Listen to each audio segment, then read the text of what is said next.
All right.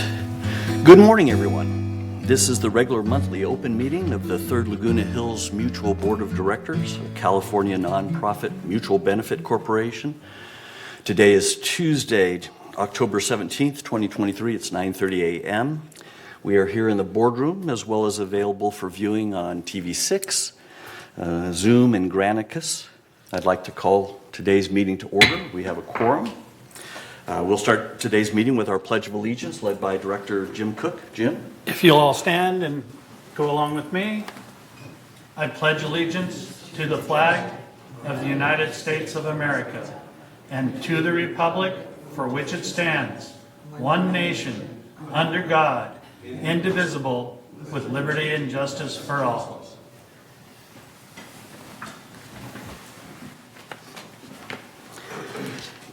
Okay, thank you, Jim.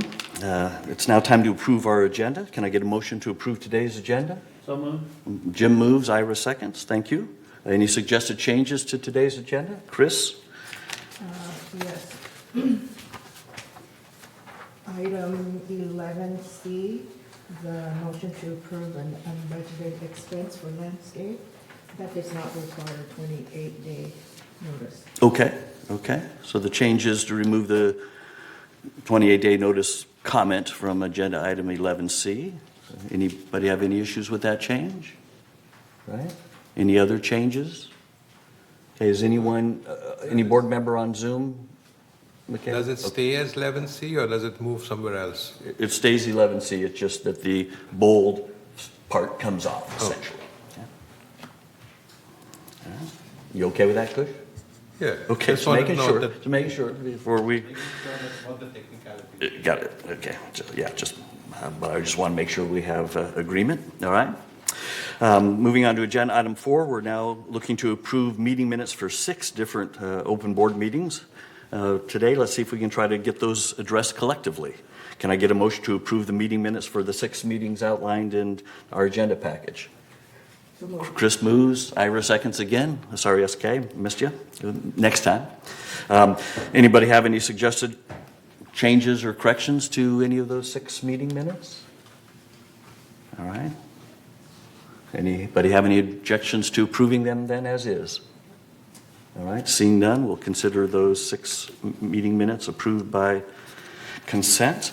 We're now at agenda item 5, which is report of the chair. I really have very little to report today.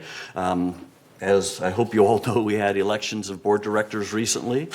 Of the 6,102 Manners and Third Mutual, we received ballots from 2,421 of them, which is a little bit less than 40%.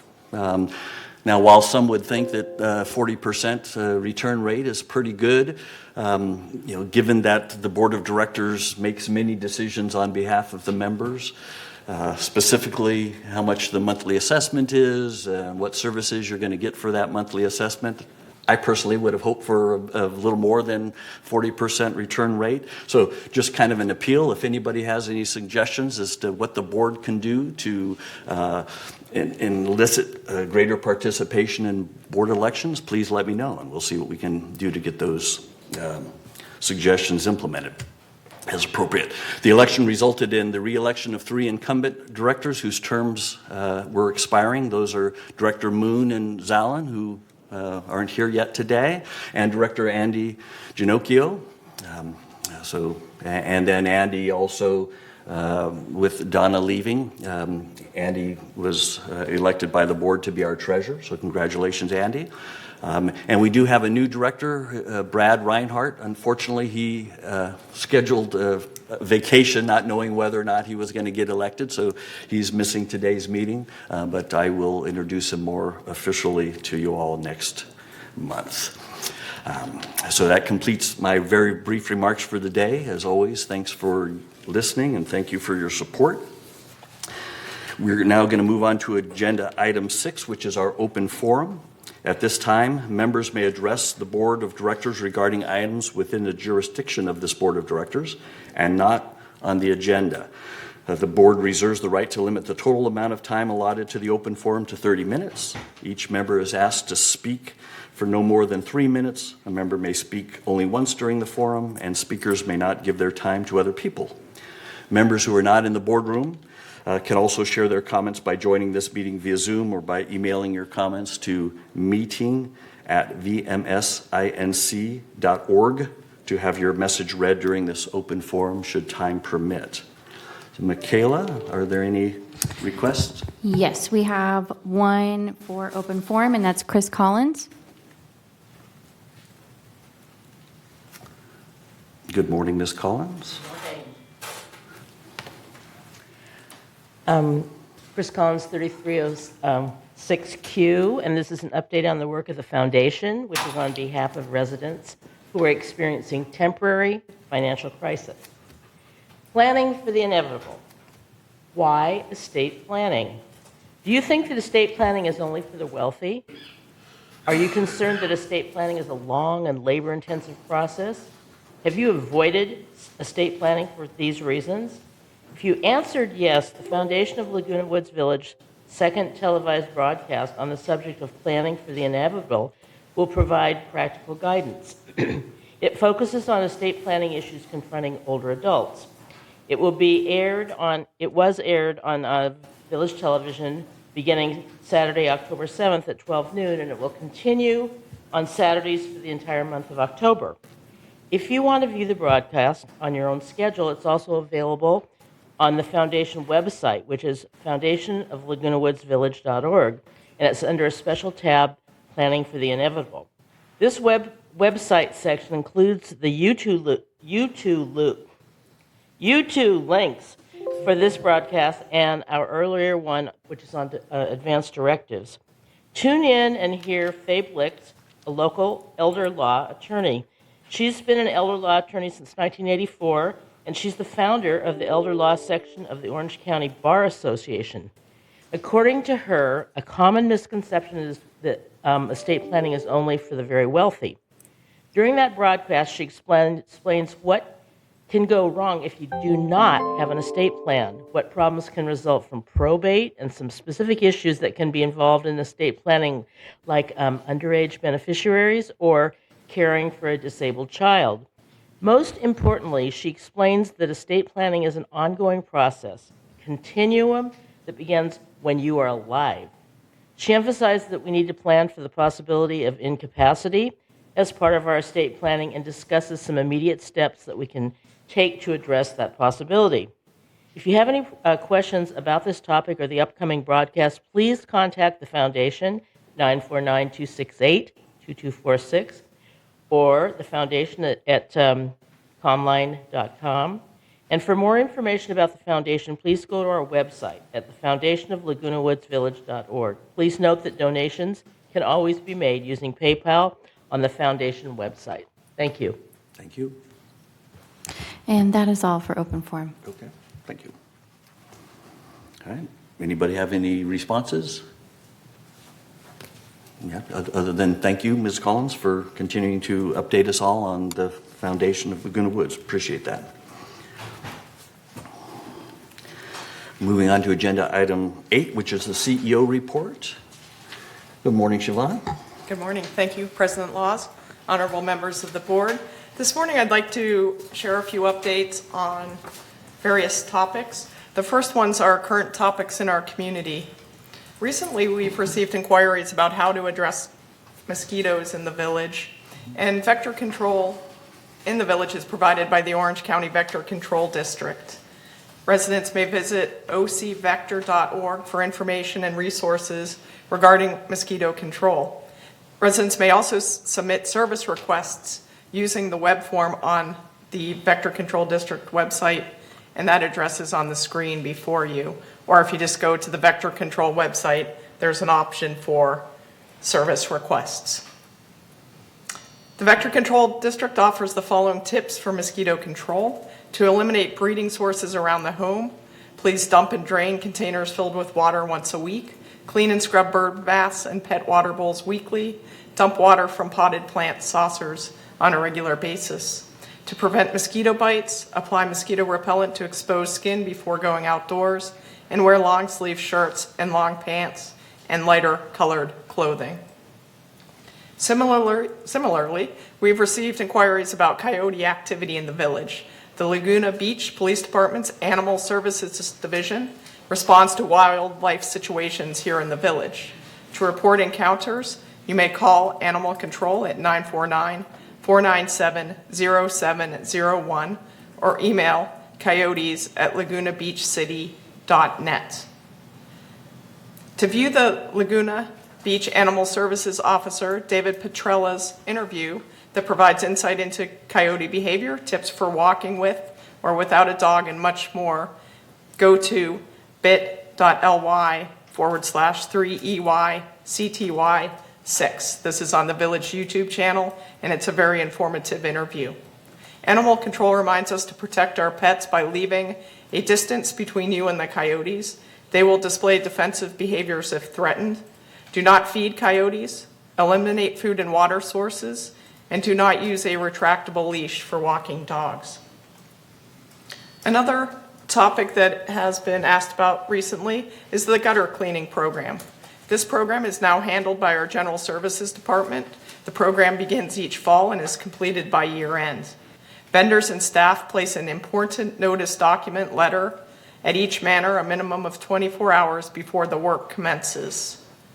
In Third Mutual, single-story gutters are maintained in-house by Work Center 936, which is our Streets and Sidewalks division. Multi-story gutters are maintained by an outside contractor.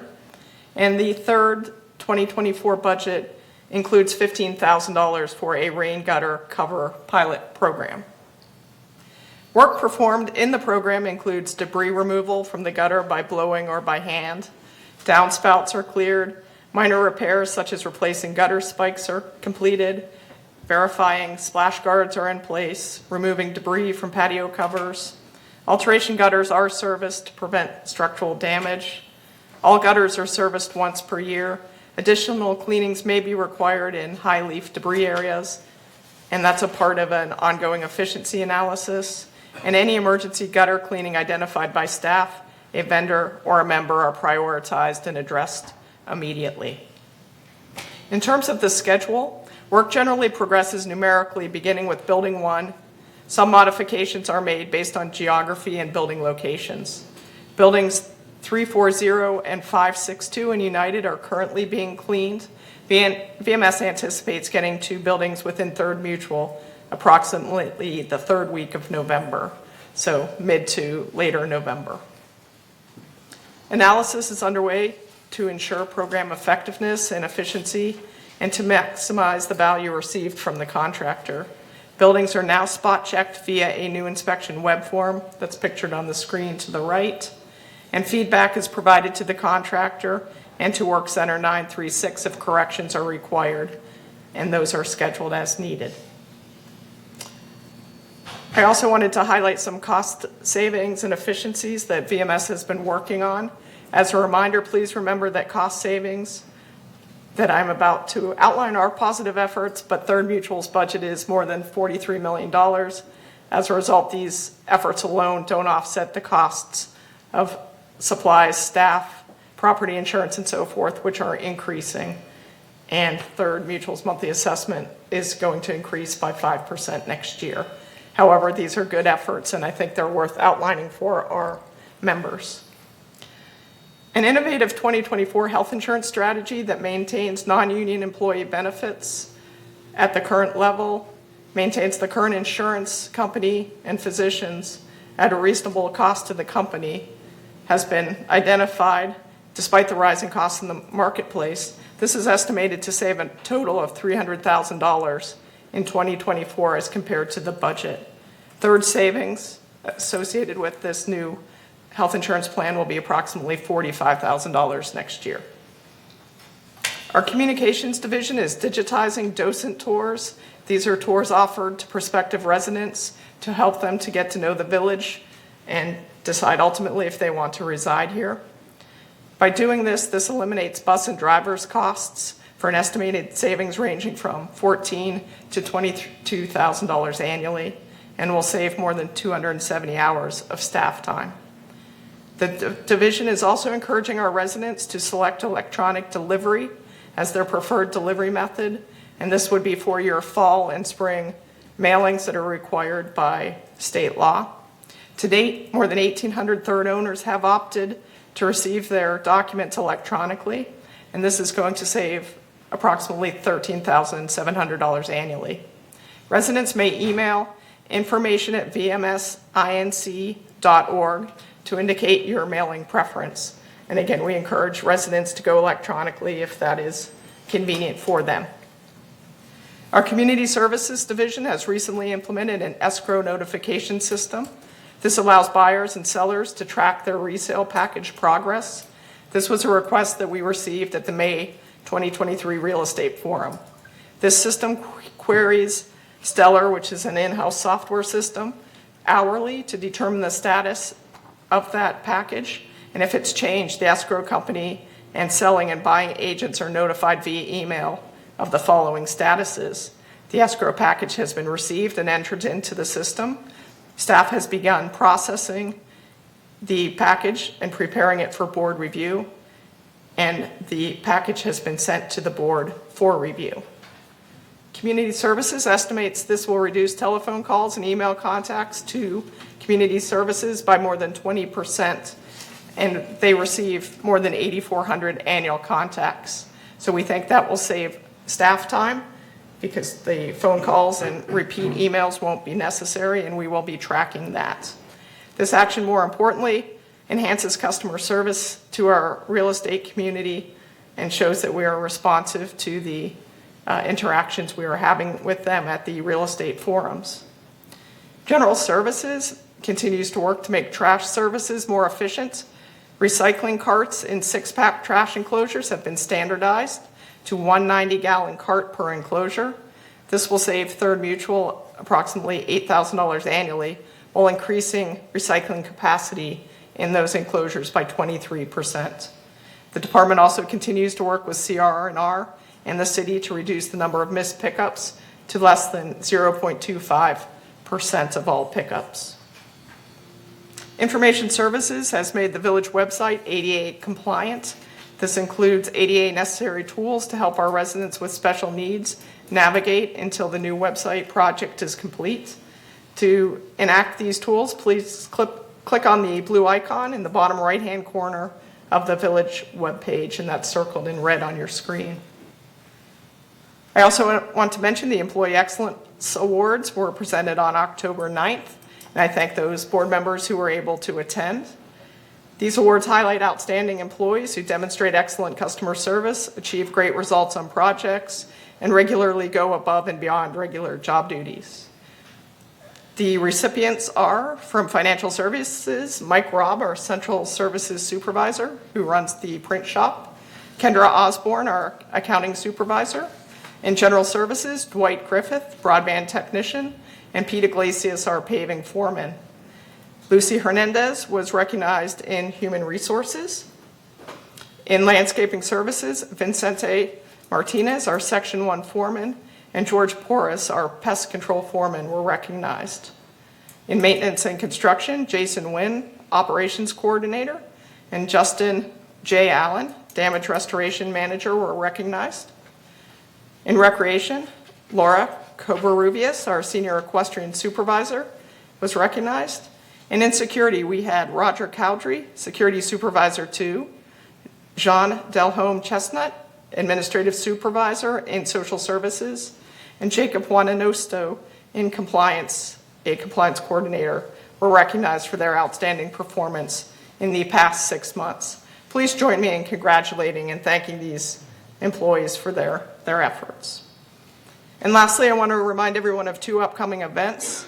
There is an upcoming Caltrans on-ramp closure. We've been informed that there is an upcoming 9-day closure of the northbound I-5 straight on-ramp from westbound El Toro Road. The estimated start time is 10 p.m. on Monday, October 23rd, and it will last until approximately 5 a.m. on Wednesday, November 1st.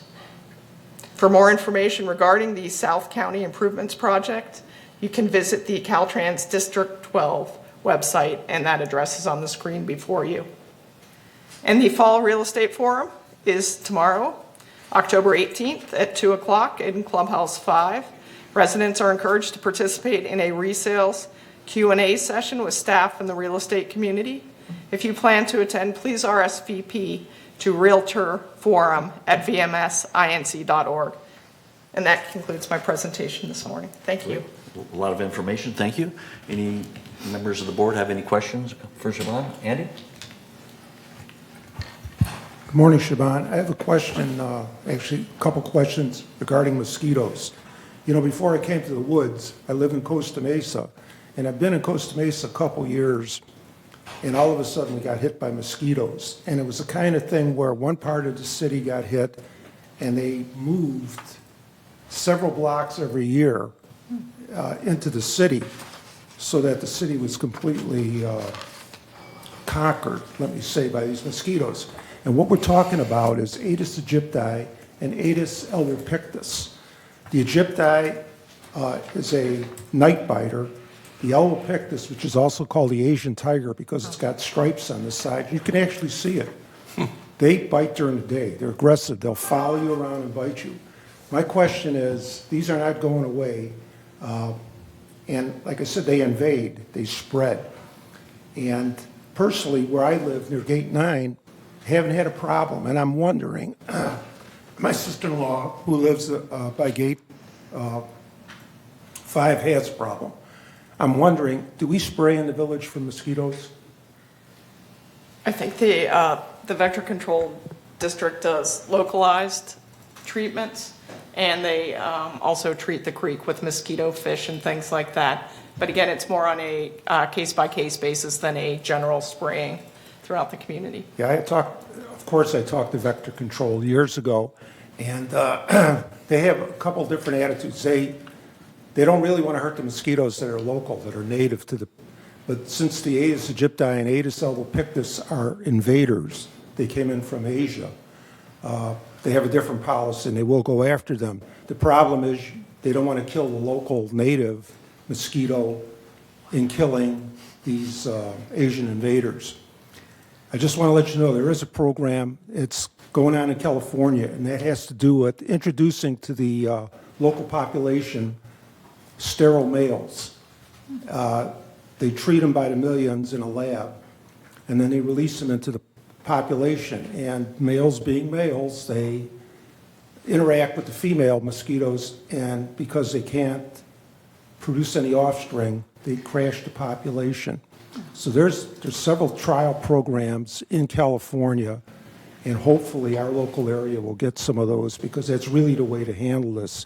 Until then, make sure that you keep your screen doors closed, because they will follow you inside and bite you, and it gets pretty nasty. So stay informed. Thank you. Thanks, Andy. Kush, did you have something you wanted to say as well? Yes, please. Will this real estate forum, will this be recorded or for later viewing? Yes, and that's why it is being hosted where it is at Clubhouse 5. We have that capability. Okay. All right. Okay, that was your question? That was okay. I just had one comment about mosquitoes as well.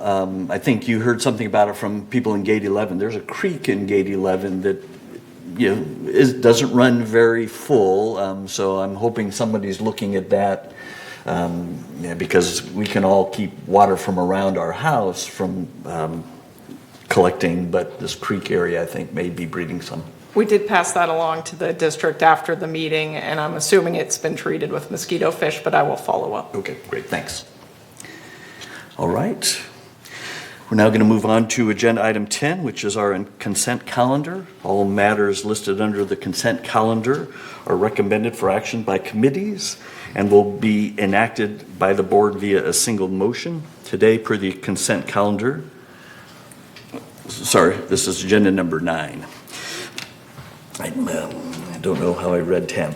Per the consent calendar, the board is being asked to ratify the preliminary financials for the month of August 2023 and approve 3 lien requests which were suggested by the Finance Committee. Can I get a motion to approve today's consent calendar? Jim moves. Ralph seconds. Spreading it around a little bit. Any questions, comments from members of the board regarding the consent calendar?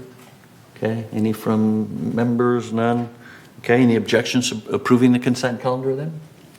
Okay, seeing none, the consent calendar is approved by consent. And now we're up to agenda item 10, where we'll be discussing and voting on some unfinished business. Agenda item 10A is for the board to entertain a motion to revise the administrative fee for damage reimbursements. This proposal was suggested to be forwarded to the full board by the Resident Policy and Compliance Committee. Last month, the board approved these changes for 28-day member review and comment. So today we'll be voting as to whether or not to approve this updated administrative fee. I'd like to start by asking Chris to read the resolution for us. Chris? Yes, revised administrative fee for damage reimbursements.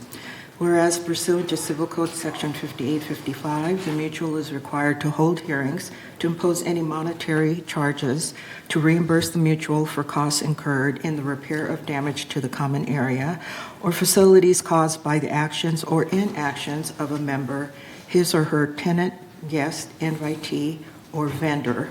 And whereas significant staff time is necessary to investigate, document, and prepare concise reports for the damage reimbursement hearings, and whereas the previous policy only applied the administrative fee to damage reimbursements over $1,000, and whereas the mutual has seen an increase in administrative costs related to these damage reimbursement proceedings.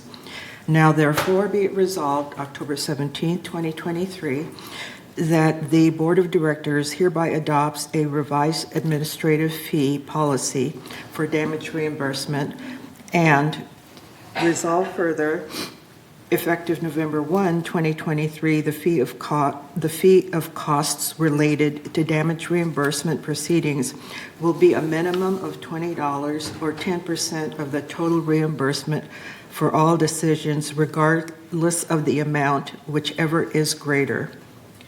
And resolve further, this fee would become applicable at the point the hearing notification is generated, as at that point additional staff work is involved.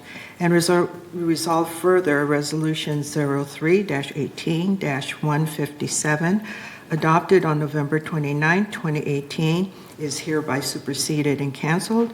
And resolve further that the officers and agents of this corporation are hereby authorized on behalf of the corporation to carry out the purpose of this resolution. Great. Thank you, Chris. Can I get a motion to approve the updated admin fee? So moved. Jim moves. Andy seconds. Thank you. Any questions, comments regarding this? Anybody wants to share?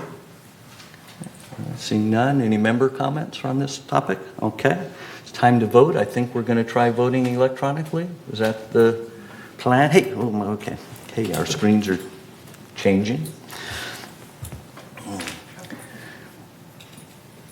Okay. All right. Let's see if it works today. Again, this vote is to approve this updated admin fee for implementation.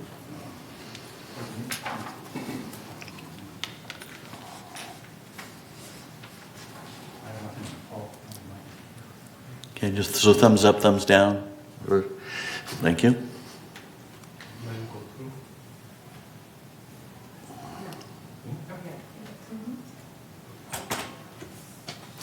2, 3, 4, 5, 6, 7, 8, 9. Okay, Ralph, do you want to give me a thumbs up? Okay, thank Okay. you. Okay. All right. So this, of the 9 of us here, this passed with a vote of 8 for, 0 against, and 1 abstention. Thank you, board. Move on to agenda item 10B. And before I do, I'm just going to kind of quickly chat about what this 28-day review and approval. I saw an email earlier over the last couple days. So some people were not understanding. So when a new rule or policy is put before the full board will vote on it, and if they vote to approve that new policy or rule, that policy is put essentially on 28-day member review and approval to allow the board to receive comments from our members within those 28 days. so that we can take those into account before we finalize our vote, usually the next monthly board meeting. So that's kind of what that process is all about. And moving on to agenda item 10B, this is for the board to entertain a motion to eliminate demolition consent requirements and associated fees when requested. These updates were suggested by the Architectural Controls and Standards Committee, or our ACSC. You may recall that the board discussed this last month and voted to give it back to the ACSC to clarify it based upon questions and comments of the board. The ACSC updated it, and today we'll be voting as to whether or not to submit this resolution forward for 28-day member review and comment. Does anyone from staff have any opening comments for us regarding this?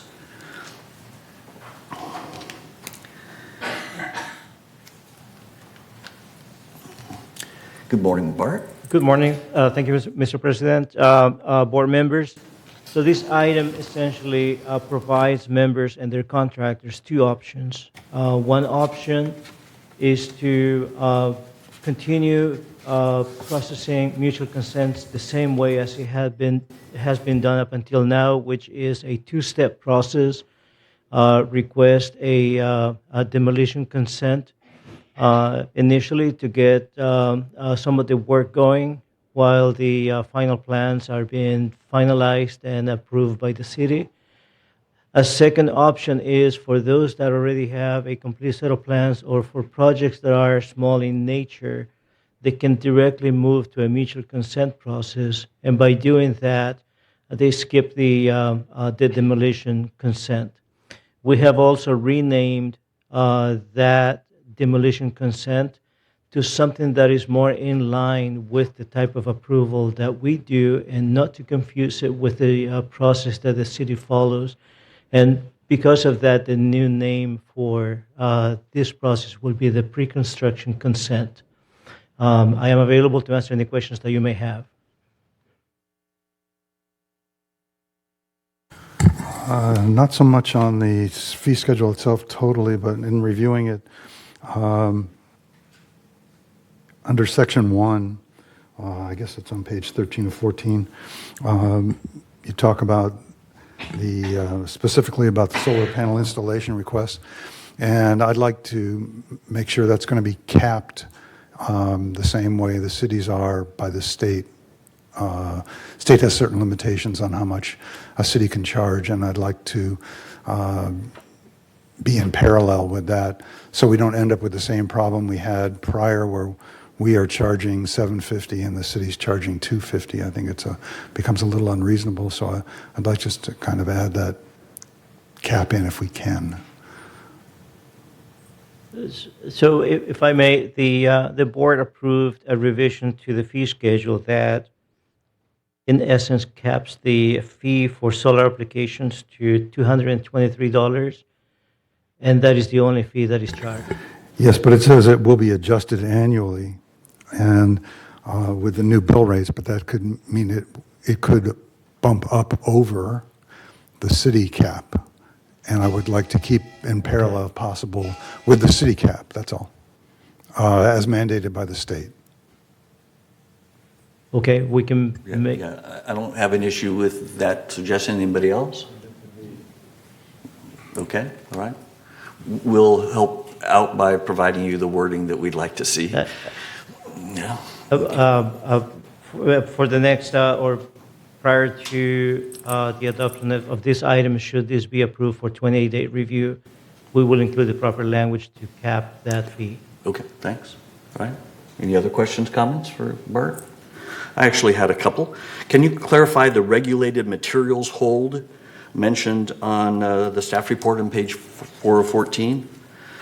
As per current standard procedure, a regulated materials hold will be placed on the manner at the time the mutual consent for alteration work is issued, ... Yes, I'll be happy to explain that. What we do is we make a notation on Stellar, which is the program that all of our work centers use, and makes a note that there is going to be a potential disturbance of regulated materials to check before they go into either perform a scheduled maintenance or to do an inspection, so that in the event that that work is taking place, they are not exposed to that regulatory material. That is the intent of that note. Okay. And you have processes in place to set it correctly and remove it appropriately? Correct. Okay, all right, got it. Is there a conformance fee still required for mutual consents?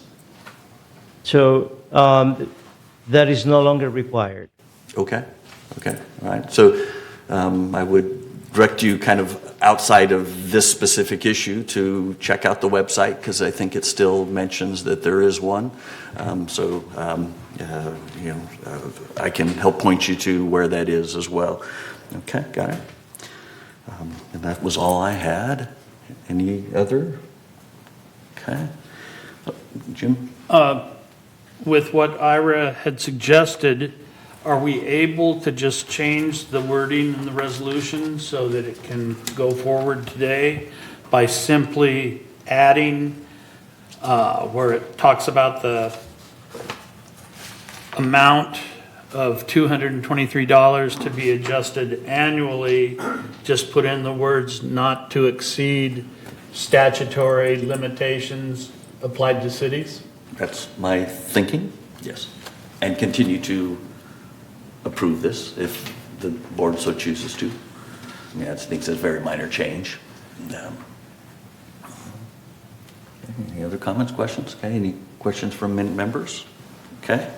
I guess I need a motion to approve this and submit it forward for 28-member review and comment. So moved. Jim moves. Second. And Chris seconds. Thank you. With the necessary changes. Okay, with those requested changes, great.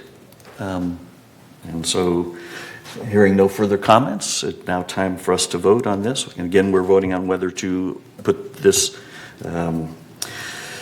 new process of eliminating this demolition consent, renaming it to a pre-construction mutual consent, kind of given an option on 28-day member review. And just to add to that, what we're trying to do is take the terminologies and separate it from the city terminologies so that it deletes confusion, much as what we've done with permit and mutual consent. All right. Minimizing confusion is always a good thing. Jules, can you provide your vote for this item?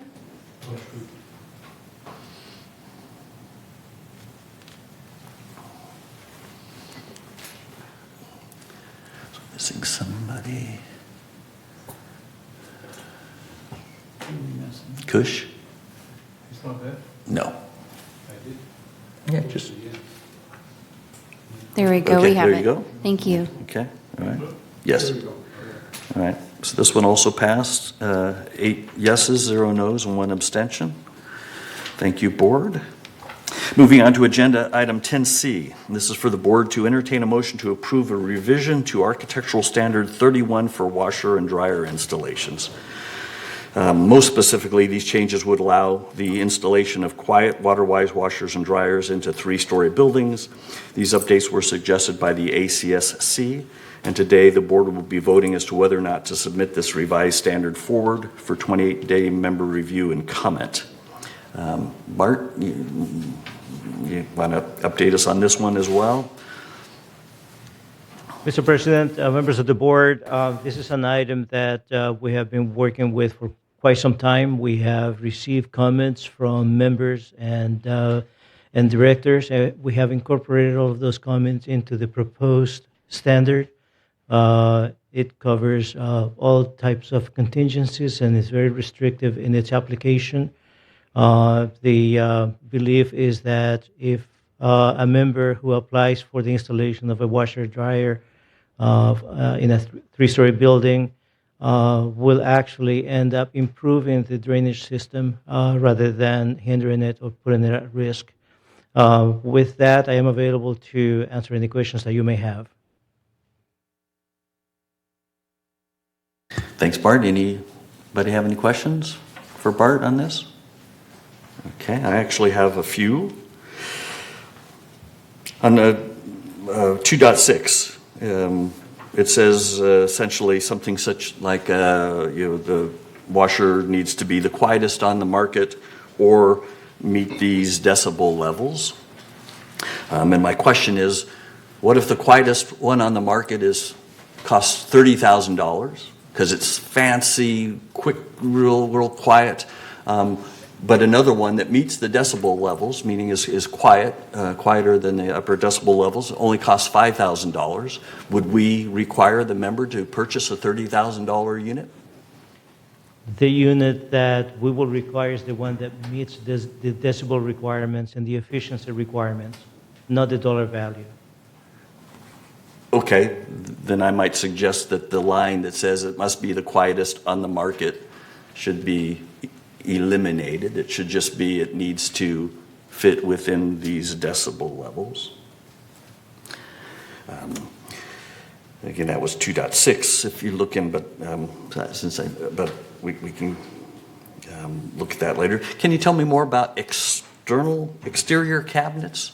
I don't know that I've seen one of those. So what is an exterior cabinet? One that's actually outside but in a box somehow? One application, and we have a few of them, that you install a washer dryer within your patio area. It needs to be screened from view, so it has an enclosure. So that is the type of application. I have not seen any requests recently for those. We know that we have some that are existing. Okay, and we want to continue to allow them, it sounds like. Okay, got it. And then one last question, there's a reimbursement of epoxy lining costs. Who initiates that? So that will be automatic. Once we will keep track of the request for installation and its completion, and staff will also monitor the schedule for the epoxy lining of the waistlines. And if it happens to be within the 5-year period, we will initiate the reimbursement. Okay, all right. I hear you. I just have had some experiences that our tools aren't the best, so I'm just worried that might get missed. But we got some new systems coming in place, so hopefully they'll take care of that. And why not wait till the mutual actually relines it versus providing the reimbursement during the same year it's supposed to be relined, since we know that sometimes we budget to have things relined, but for various reasons they aren't. I mean, I don't know if there was a specific decision made to choose to reimbursement in the year it's budgeted to be realigned versus the year it was executed as realigned. I'm sorry, I understand the question and appreciate that. And the intent is to complete the relining of all of the waistlines the year in which it is budgeted. Okay. The difference is with this provision, it allows for the reimbursement to take place as soon as the budget is in effect. So will be January 1 will be the time. We could have waited until the actual building is relined, which would have been 6, 7, 8 months later.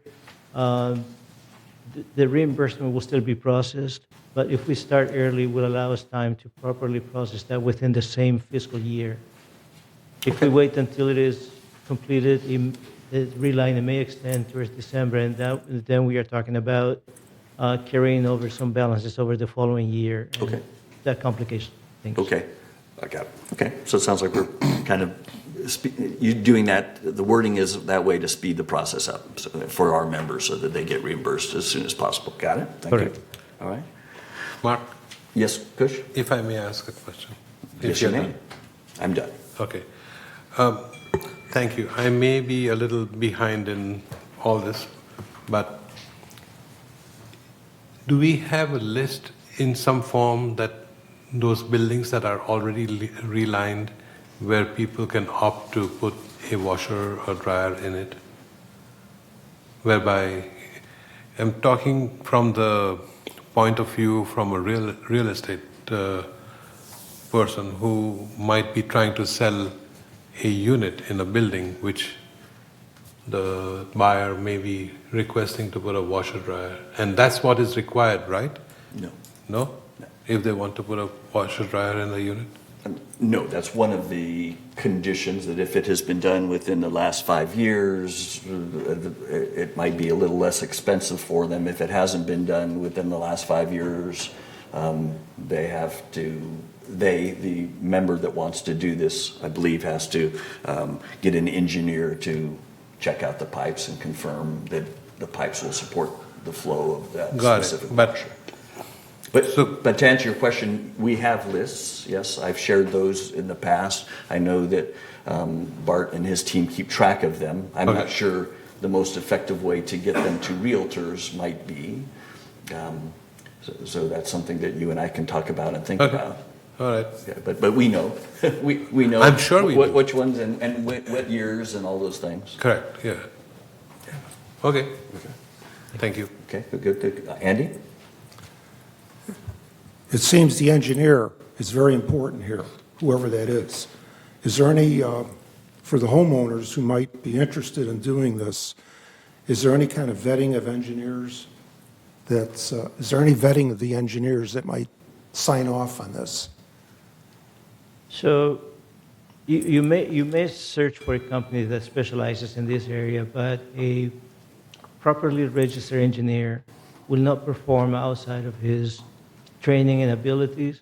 They are required to exercise their practice within their specialty.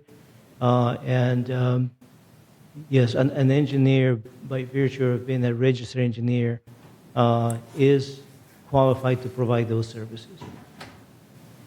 Okay, so there is a hoop to jump through, but if they do that, if the engineer is acceptable, how does the homeowner know the engineer is acceptable? And so they can check online. The state has a website that lists all of the engineers that are registered with the state. It's an easy search to determine if the engineer is registered.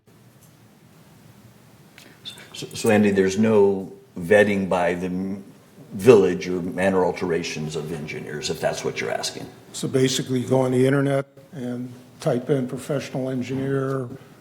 Okay. So All it right. sounds like perhaps what you're getting to is, what if I hire an engineer, the engineer tells me the pipes are good, I go ahead and install this and turn it on and it floods the building. That could happen, You know, yeah. who's responsible for that? Don't know. Well, Okay, all right. Yeah, the member, the Buyer engineer, beware, buyer beware. Yeah, the member is, the member should go after their engineer, but that may not be the easiest thing to always do, but yes. So There's no kind of bond, is there a Legend. bond that they would sign, or provide to protect injured parties? For example, the engineer messes up, happens. Do they normally sign a bond that it provides some insurance or? So the type of insurance that an engineer carries is the errors and omissions.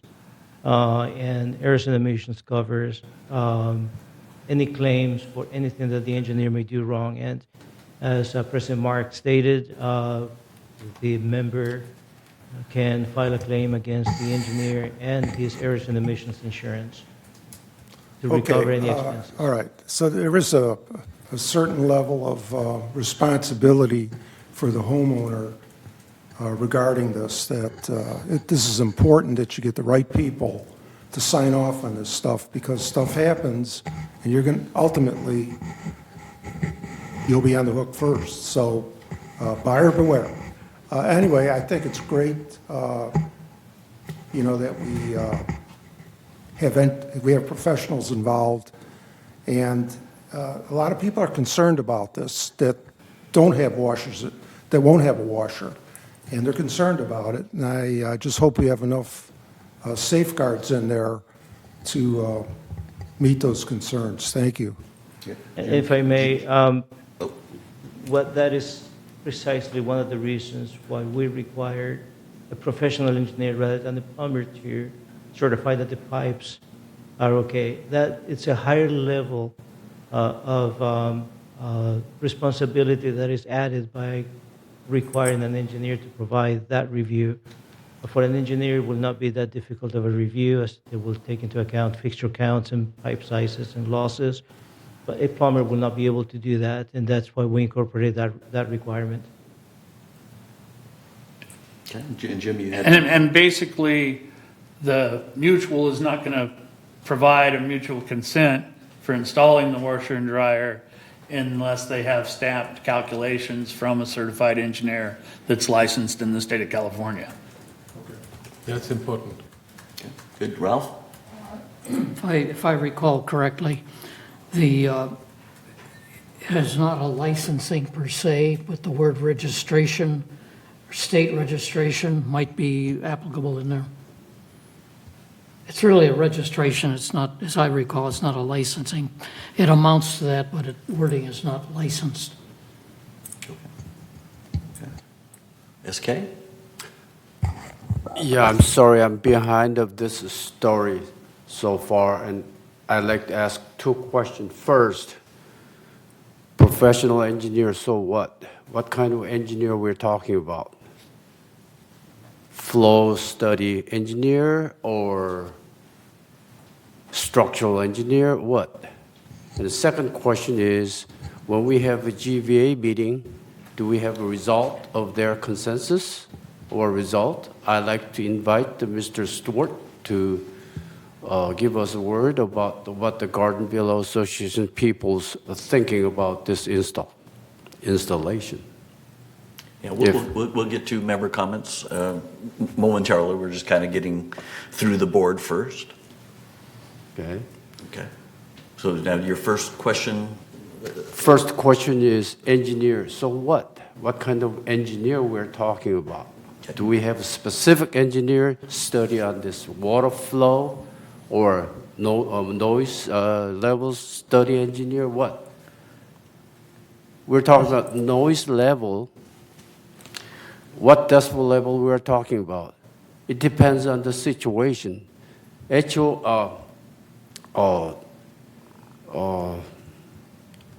Federal government agent, I forgot the agent's name, popular name, but that agency level, 75 decibel level, is quite a bit level.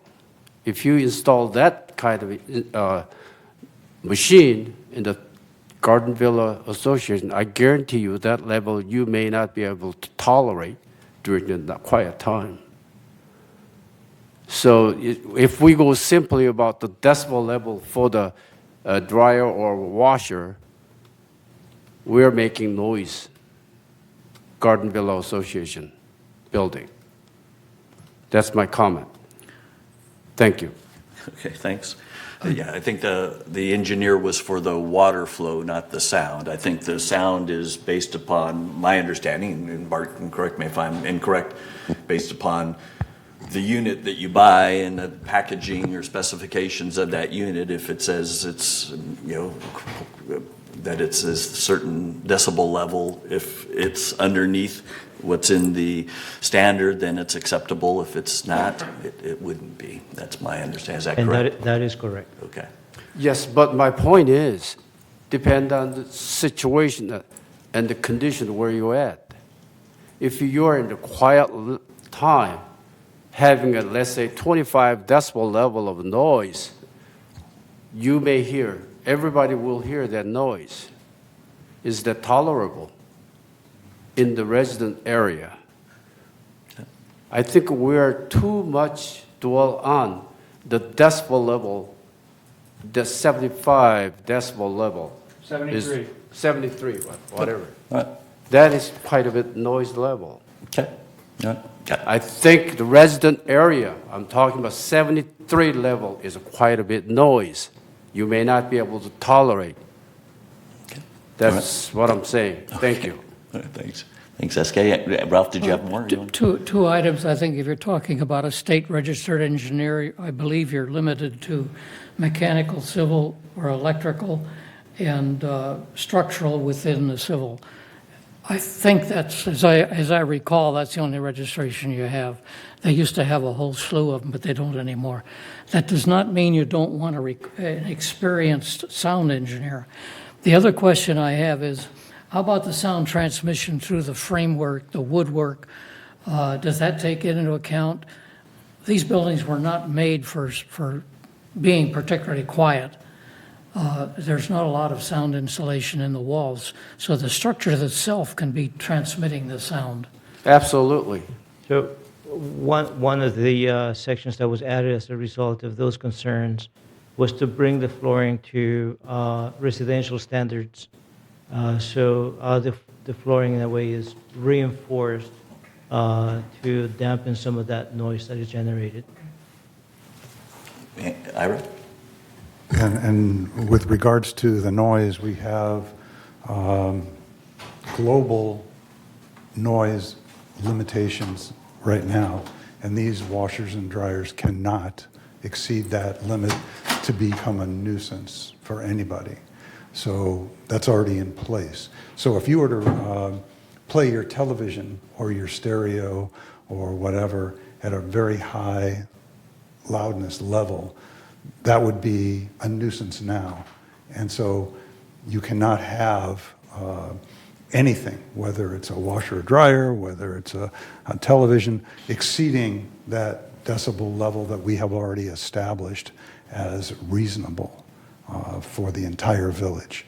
So that's already intact. It doesn't matter what decibel level the washer and dryer is, as long as they are below or at or below the established level we already have now for nuisance.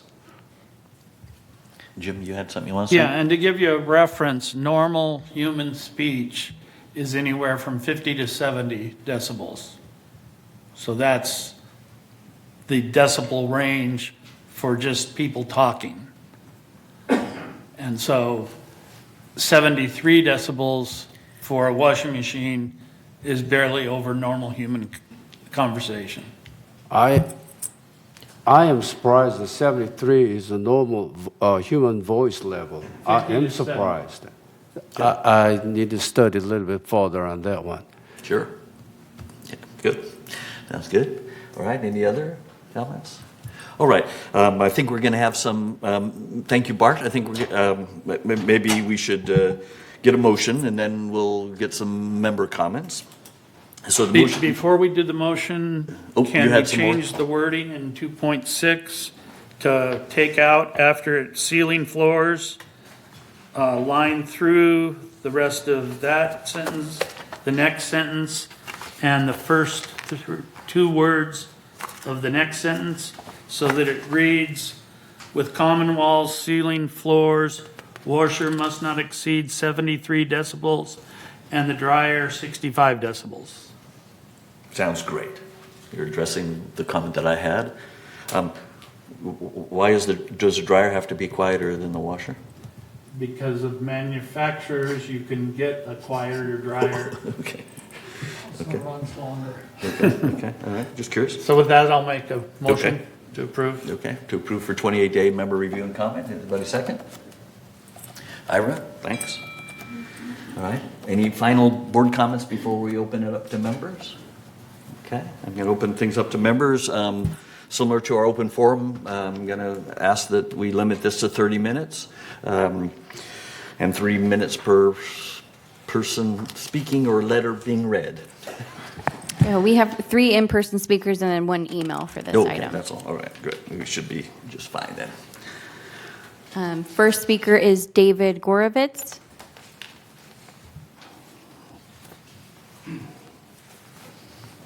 Good morning. My name is David Gorovitz, 4009. Just a couple of comments.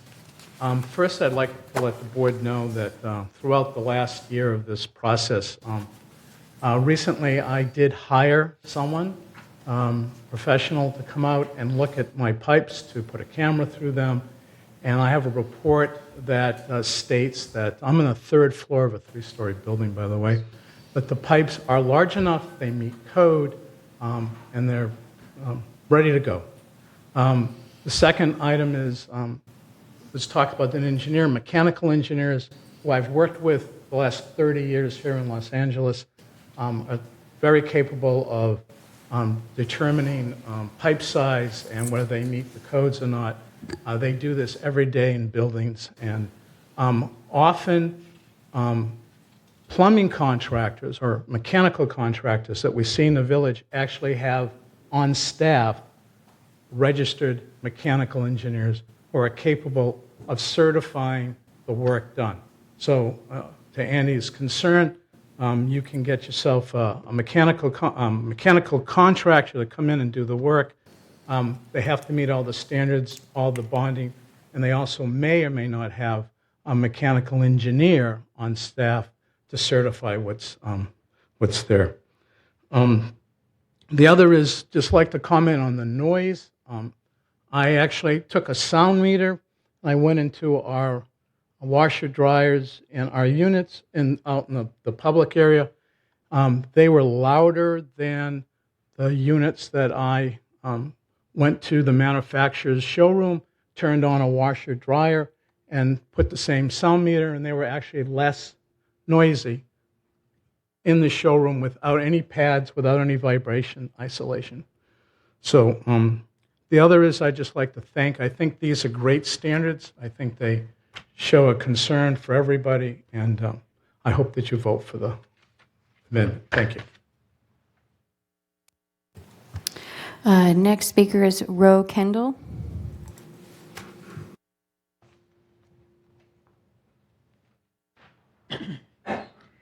Good morning, President and board members. As a first floor resident of a garden villa unit, I am very much opposed to this introduction of additional possibilities for water damage in our buildings. We have enough water damage from pipes that have been epoxied without adding the additional problem, which is possible. I don't care how many bonds or guarantees or whatever you get, accidents happen. And when they happen, they affect so much of your personal life. It's unbelievable. I had a very small leak from someone's sink upstairs, and it wasn't due to an epoxy issue. They just had a bad drain. But it took 6 weeks to get it resolved. They opened the walls. They had to replace things. They had to dry it out. We had those noises forever. It's just not a small thing. Another person on a first floor unit in our building had to move out of their unit for months because they had a backup on the waste lines, and the water came up and ruined the entire unit. They had to replace all the floors, all the cabinets. It's, when we bought into these units, we knew that we were using public washers and dryers. I mean, it's not public. These are like, you become an extended family. It's not public. But in terms of, if it's really important to you to have your own washer and dryer, then perhaps a three-story building is not your best option. If this goes through, I don't think that members of the third floor should be even allowed to have an opinion on this, because they're not going to be subject to the damage that can and will occur. It's just nature. It's just Murphy's Law. Whatever's going to go wrong is going to go wrong. And if it affects other people, it's really not fair if it can be avoided. And if it does go through, who's going to pay for it? Who's going to pay for the damage in my home? And then we have insurance claims to think about. We're already in such dangerous areas for insurance in the state of California. The more claims we have, the more they're going to back off. So there's so many reasons not to. Just for the convenience of a few elite people that live on third floors, I don't think it's fair, and I am very, very much opposed to it. So that's about it, I guess. All right, thank you. So thank you. Oh, one other point. I'd like to know if there was an analysis of leaks in epoxied buildings and where we could find that information, because we are told that leaks don't happen in epoxied buildings, and I know that's not true. So please let us have that information. Thank you. Thank you. Final in-person speaker is Stuart Hack.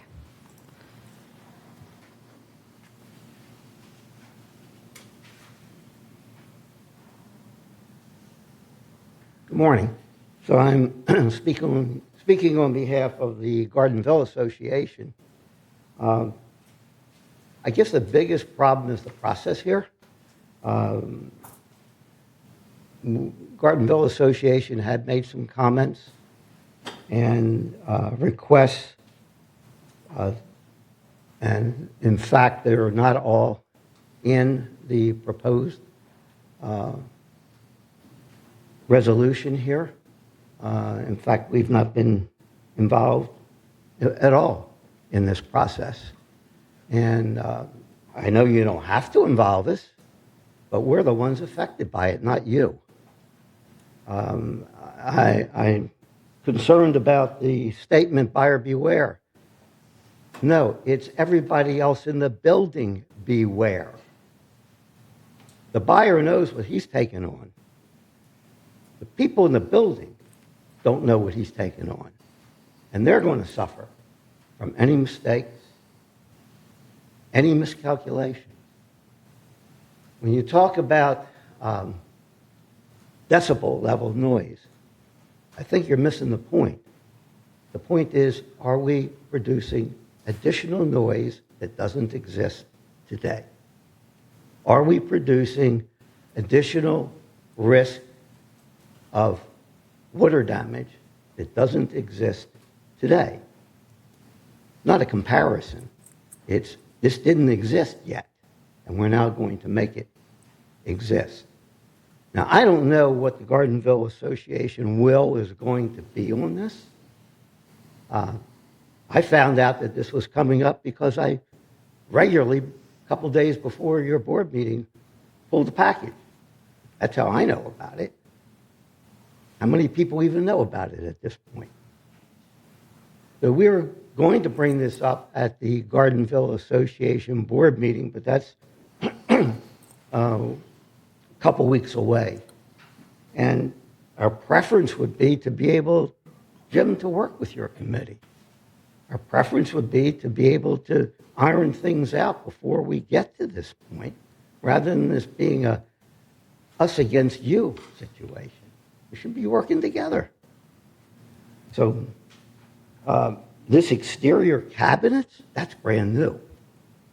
Now you're talking about allowing additional washers and dryers on balconies.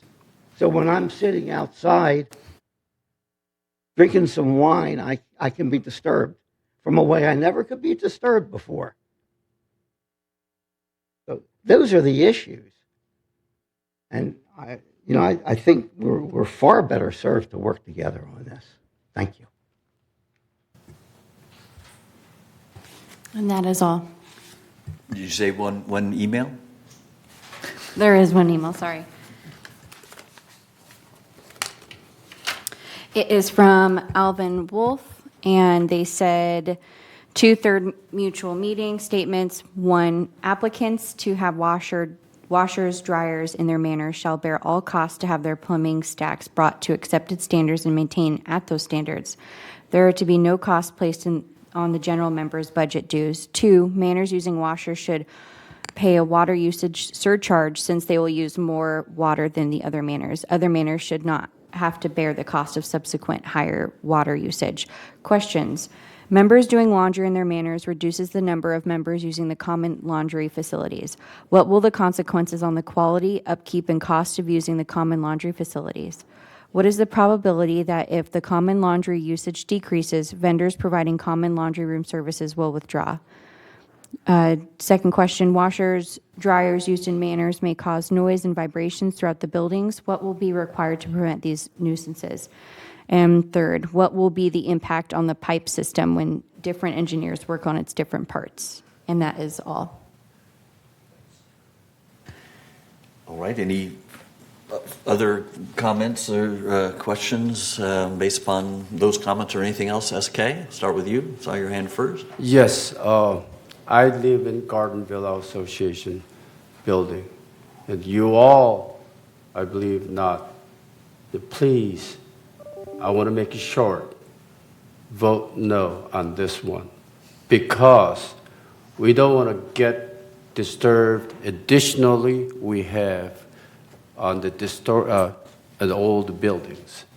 And I believe when I went out, dryer goes around, washer goes around, a lot of noise, a lot of noise. My wife doesn't want to wash and dryer even after 7 or 8 o'clock at night. In the morning, she doesn't want to do it because it will disturb other people. Please be considered to Garden Villa residents. You all not in Garden Villa associations. Thank you. Okay, Jim, and then Jules? Yeah, just to clarify, this is standard 31 for all washer and dryer installations. Item 3.0, exterior cabinets, has nothing to do with the three-story buildings. It's a separate entity.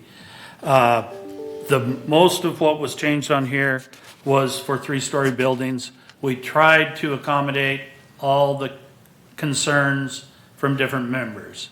And to say we haven't been working with Garden Villa Association, we had a whole open forum where I monitored it and had questions and answers. And those questions and answers and concerns were all listened to, put into effect, and considered in writing this up. So to say that haven't been informed, you don't have the time, that's not true. We've worked on this, trying to accommodate all the concerns. And this today gives another 28 days for those concerns to be brought up. So just to try and clarify. Okay. Jules? I would like to move to table this matter so that the Garden Villa Association can take an actual position on it and bring it to us. All right, I'm not sure how, you have to read your cheat sheet, Ira. What do we do in such a way? Have a motion on the board to vote for 28-day member review and approval. Why don't we vote on that?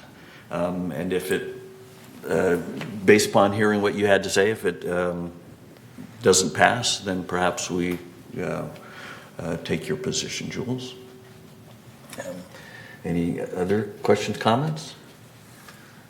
Okay, all right, so again, the motion that we're going to be voting on is whether or not to implement this new policy, but whether to put this policy on 28-day member review and comment so that we then start eliciting more members' comments as need be. Yeah? Okay.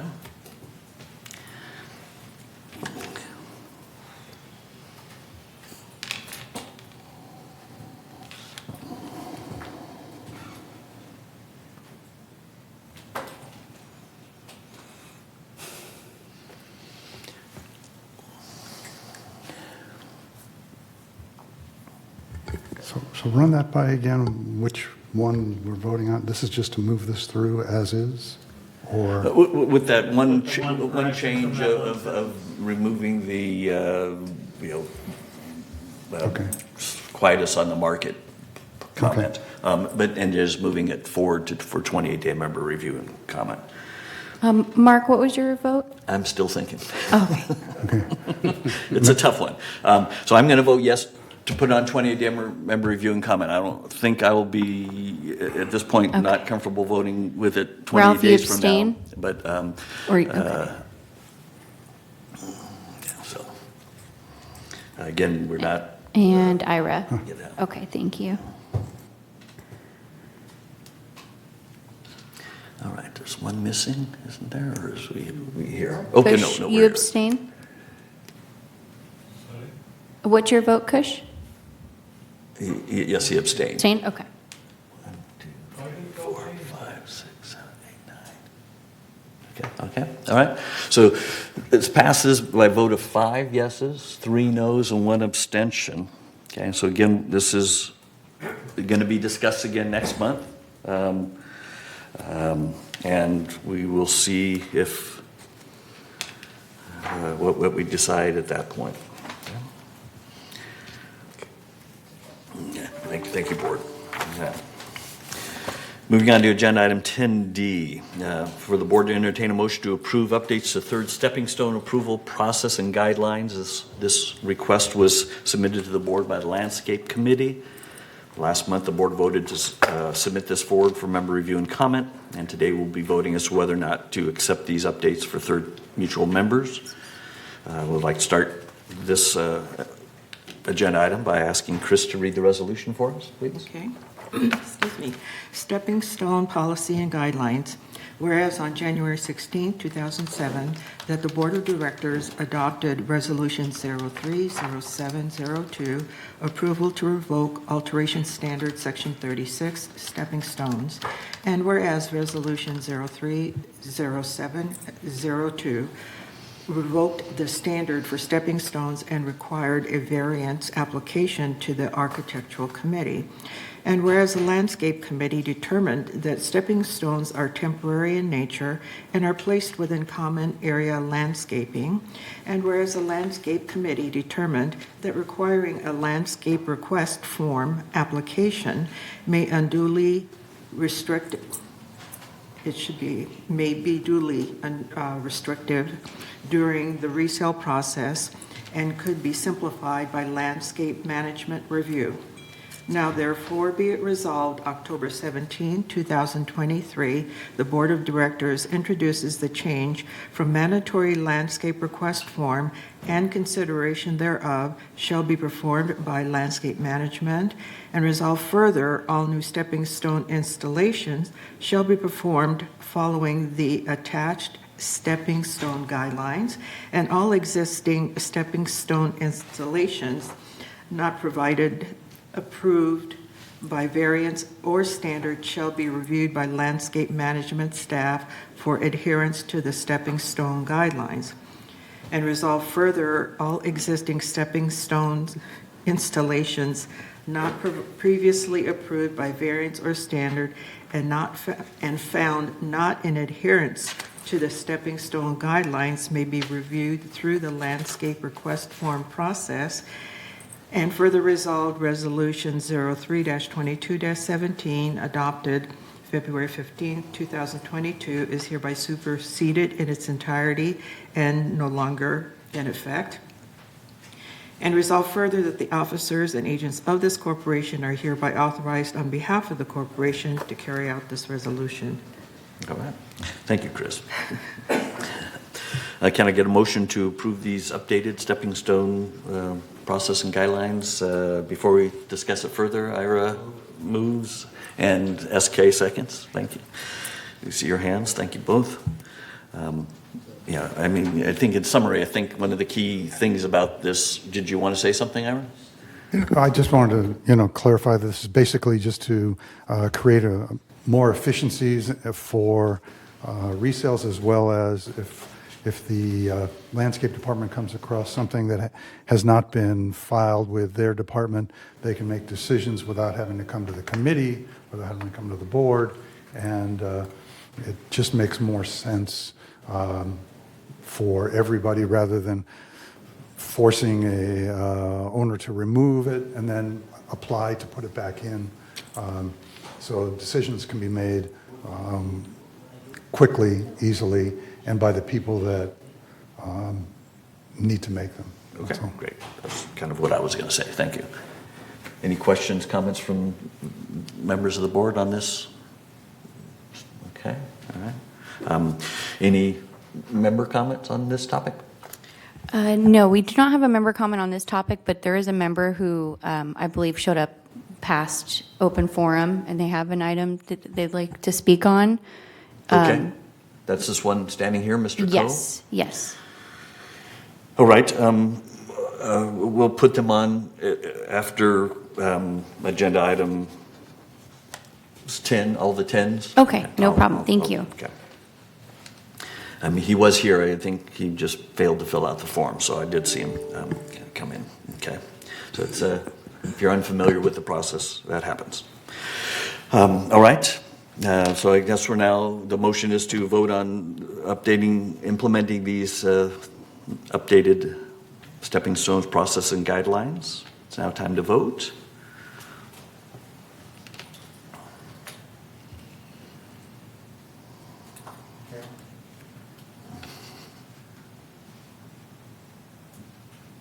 All right. It passed by a vote of 9 yeses, which is all of us, 0 and 0, 0 no's, 0 abstentions. Thank you, board. And the last unfinished business is agenda item 10E, which is for the board to entertain a motion to approve a new herbicide spray guidelines and its accompanying agreement form. This request was submitted by the Landscape Committee. Last month, the board voted to submit this forward to member review and comment. And today we'll be listening to some of those comments and then voting and to whether or not to accept this new policy for third members. Chris, would you please read us this resolution? Wait, weren't we going to? Oh, we have one more. Uh-huh. Oh, the herbicide. Herbicide spray cessation guidelines. Whereas due to staffing levels and the proliferation of invasive kikuyu grass, the only practical way to control weeds in the shrub beds and turf edges is the use of herbicides. And whereas some members of Third Mutual have requested that staff not use herbicides in the shrub beds adjacent to their respective units. And whereas due to the increased labor associated with hand weeding shrub beds, residents requesting the cessation of herbicide application adjacent to their units should be responsible for the timely removal of weeds and maintenance of the turf edges at their shrub beds, and whereas said members of Third Mutual making such requests shall fill out and sign an agreement stating their intention and responsibility to perform the weeding and edging of the shrub beds. And whereas the Landscape Department shall retain the responsibility for regular pruning of shrubs and the right to apply herbicides to turf areas, insecticides when necessary.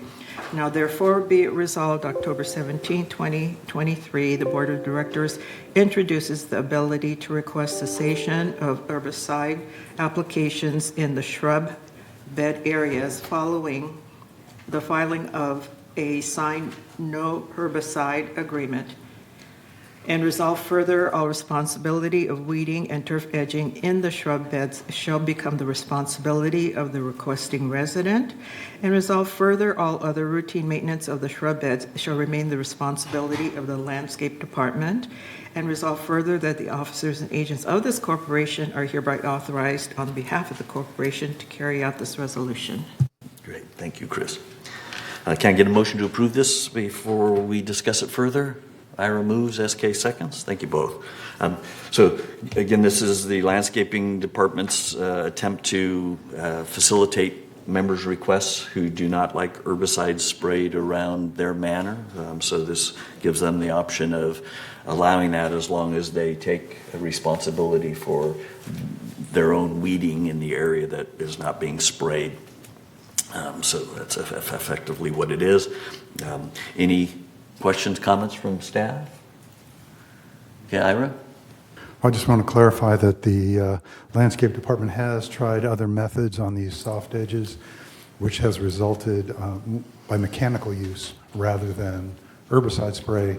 And what was happening is that due to the rocky nature of our soil, they were getting at least one broken window a week, which wasn't good for anybody.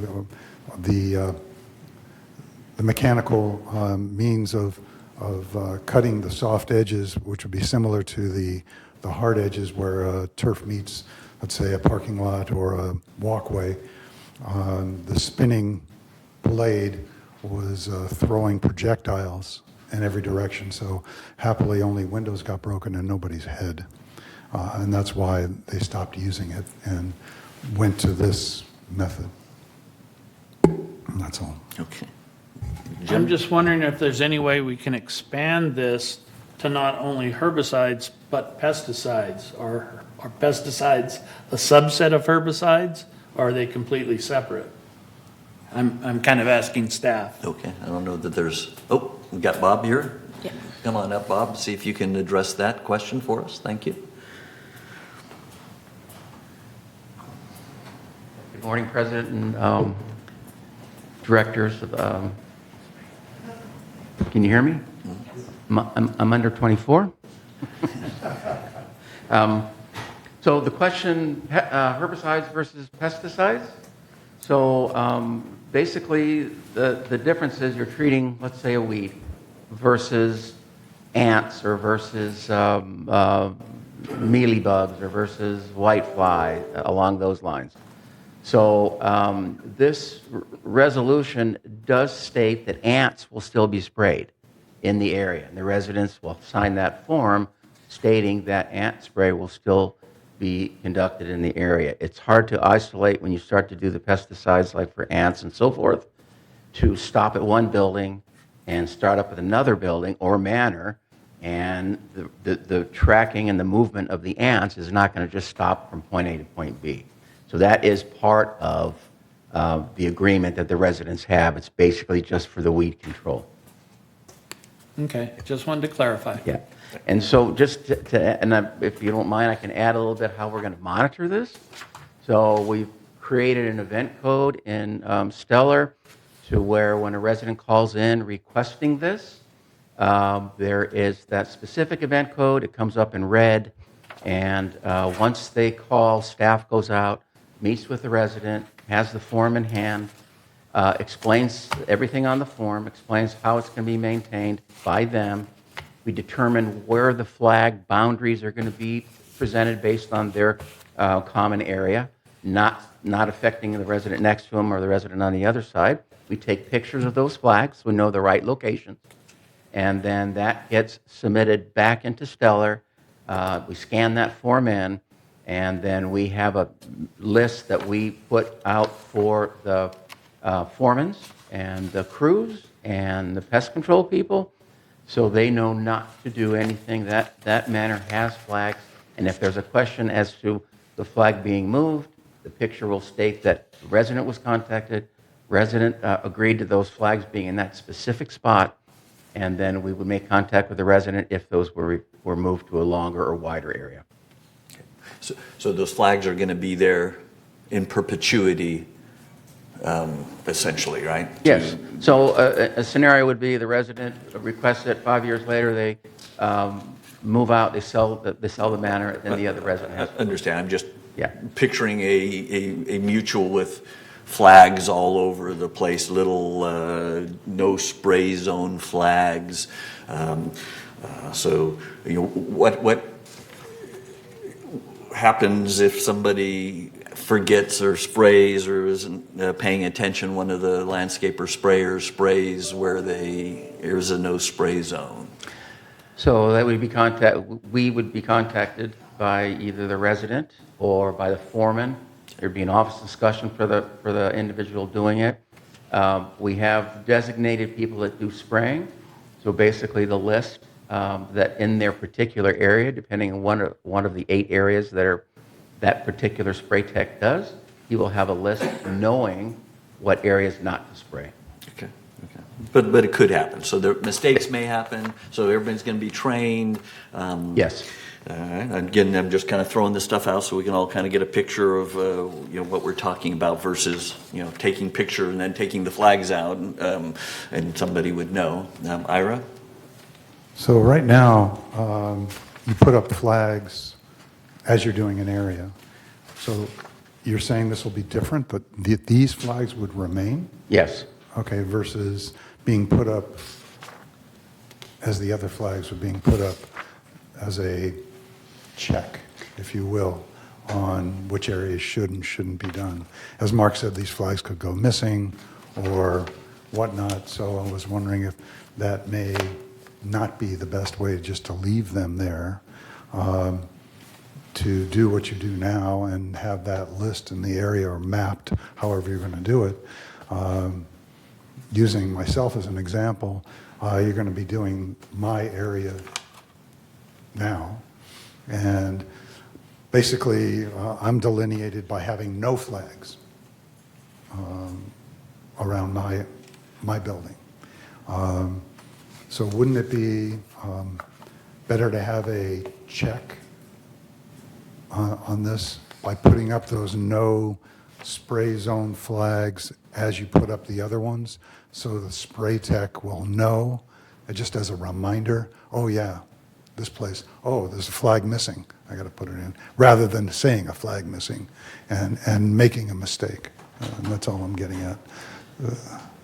Well, early on, maybe that would be a way to do it. As this progresses down the road and there's more and more residents doing it, and the residents are probably getting a better feel that it's not going to be sprayed if those flags remain. There's constant flags throughout the community. Every time that we go out and spray, we leave those flags up for 3 days afterwards as a reminder for pet owners that we were in the area spraying. So I guess to do a different format, I would certainly have to wait for Kurt to come in there and make some recommendations. So as of right now, you're talking about a lot. Roughly, if you know, how many units in Third are requesting not to be sprayed? The last time I checked, and I can't tell between Third and United, but when I went on on Stellar, there was approximately 5 or 6, and I can't tell you how many of those were Third or United. I could certainly get that number. A very small amount, you're saying? Yeah. For the moment. Jim? Yeah, I think if they had to put these flags out each time, it would be manpower intensive because they'd have to refer to the drawings or the maps or that. And I think we're going to find once we put this on 28-day notice, or once we approve this, it's going to be publicized, and I think you'll get a lot more requests because people are just requesting randomly now. Now that it's a policy, I think you'll get a lot of requests. And I think it could be less of a possibility of mistakes being made if the flags remain there constantly, rather than the tech having to remember each time. If we have a backup tech that's trained and the other tech's on vacation, the flags being there is an instant recognition that there's no spraying there. Yeah, and I would agree. I'm just looking at it from mowers chewing them up, depending on where they're placed, and just random acts of them going missing, which can happen. Because right now there is, we'll see how many of them. Understood. Yeah. Understood. We'll see how many. Understood your comments. I'm trying to move this along a little because we do have some member comments. So again, this is on 28-day member review now. So today we will be voting for it. So some members have been informed that it's out there being discussed. So how many emails do you have, Michaela? I'd say roughly 15. Okay, all right. Hopefully you can keep them all to somewhat short time frame. Because Yeah, I'm gonna a time lot you. of them are a sentence or two as Oh, okay. well, so Okay, they should be great. pretty quick. There is someone on Zoom, I believe, who wants to speak, so I'm going to pull them in first. Okay. And again, a 30-minute limit to this as well, so we can try to move along. 30 total, three minute per person, sorry, 30-minute total. I'm more worried about the total here. Saying you are able to speak, can you unmute yourself?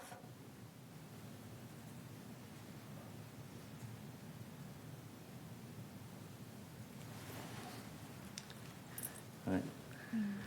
Saying Yoon, we see you on Zoom, see your hand raised, but you're on mute. So you'll have to click a unmute button.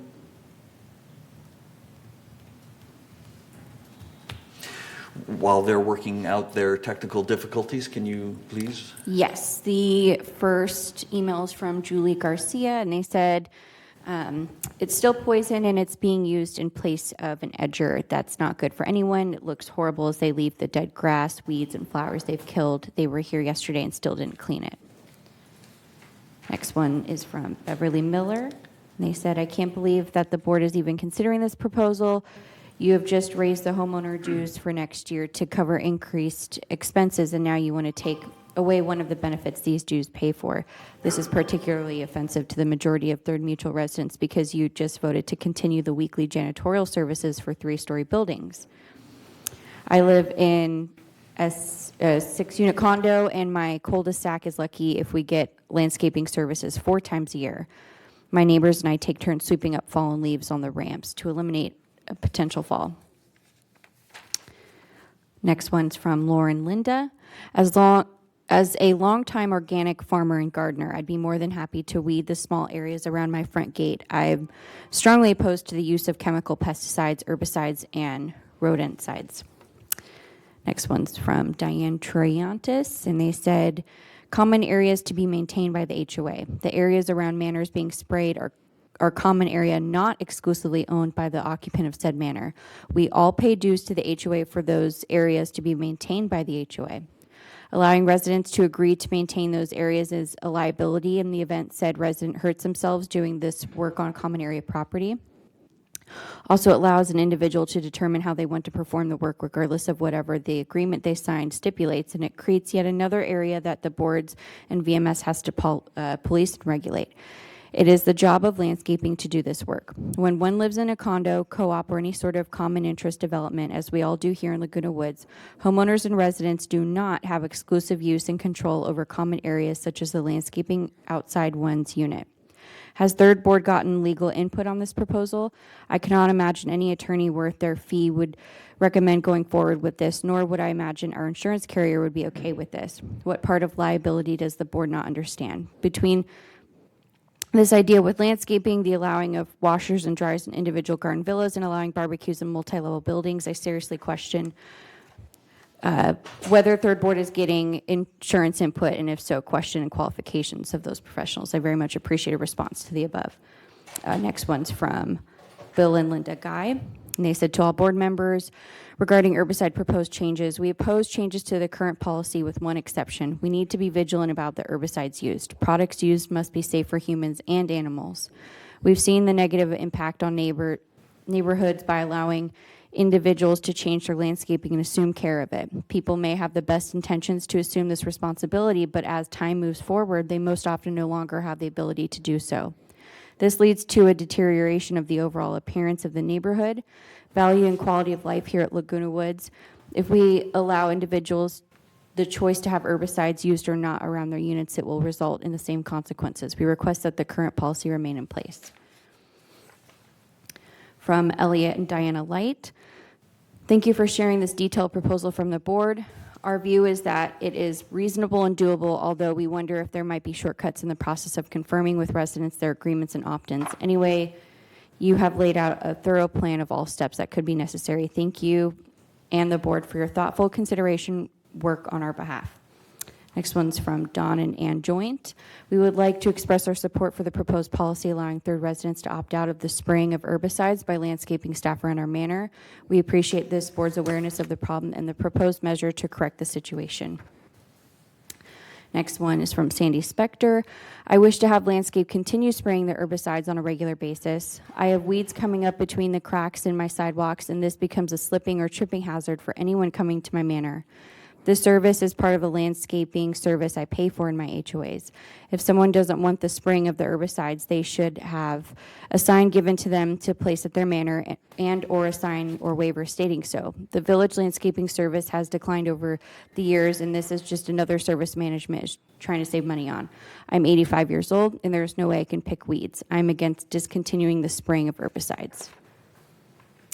Next one's from Carol Tanner, and they said, assuming the pesticides currently used are not harmful to humans or pets, and assuming those currently concerned are in the hundreds and not thousands, I recommend we keep the current policy versus take on the extra cost of administrative time to follow up with potential anti-insecticide owners who do not maintain the common area adjacent to their unit. In summary, keep the current policy as it is. We have just a few more. Bert Du Bois said, I consider this proposal as nothing shy of blackmail. The spray areas are a potential hazard to pets. Senior residents have pets. In order to keep them healthy and alive, these same seniors have to subject themselves to physical labor. Per your email, residents completes and signs the form acknowledging their responsibility for routine weeding and edging in the impacted areas. Many of those senior citizens have to walk with canes or even walkers. Many are considered handicapped, and yet you would have them subject to physical labor in order to keep their pets alive. This is cruel and unusual punishment for merely asking to keep their pets and maybe themselves safe. When you consider that the entire Third Mutual homeowners are required to pay an approximate additional $75 per year so that a select few residents in the Garden Villa buildings don't have to clean their own laundry rooms, recreation rooms, and lobby areas. This is not an optional thing. Every resident living in any area of Third Mutual must pay for a select few unwilling to collect or to clean after themselves. But in this case, a few elderly who love and want to protect their pets, keep them safe, have to subject themselves to being on their hands and knees to keep weeds out. Many of these people can't walk, but you would subject them to this kind of manual labor. Again, this is cruel and unusual punishment, not befitting any crime, much less an act of love. Please consider this proposal. Next one is from Richard Detour, and they said, I don't support this policy and yet another modification and tweak to a policy. Exception cases for any mutual-wide policy should not be made. We live in a large community, and each policy should be broad-based and cover all residences. Special circumstances will always be raised by a few, but I encourage the third board to be mindful that a majority of residents need to be heard and vote no on special handling clauses being attached to the community-wide practice like weed prevention. And this one's from Loretta Mancini, and they said, hello, on my morning walk today, I couldn't help but notice that there are no yellow herbicide springs on Via Mariposa across from the golf course. As a matter of fact, there were groups of gardeners who were working on edging with edgers, the planter tree circles and irrigation boxes nicely, as well as adding new shrubs. We live off the driveway and not on the main street. Our lawn areas looks awful with the yellow rings of dead grass, especially in front of our manor. I also noticed that some of the overspray is killing grass areas, which makes it look worse. There are several units that have dead bushes or just dirt and no plants around us. So I guess the landscaping budget is dependent on proximity to the golf course. It seems unfair, as we all pay the same HOA fees. And that is all. And it looks like saying Yoon removed themselves from Zoom as well.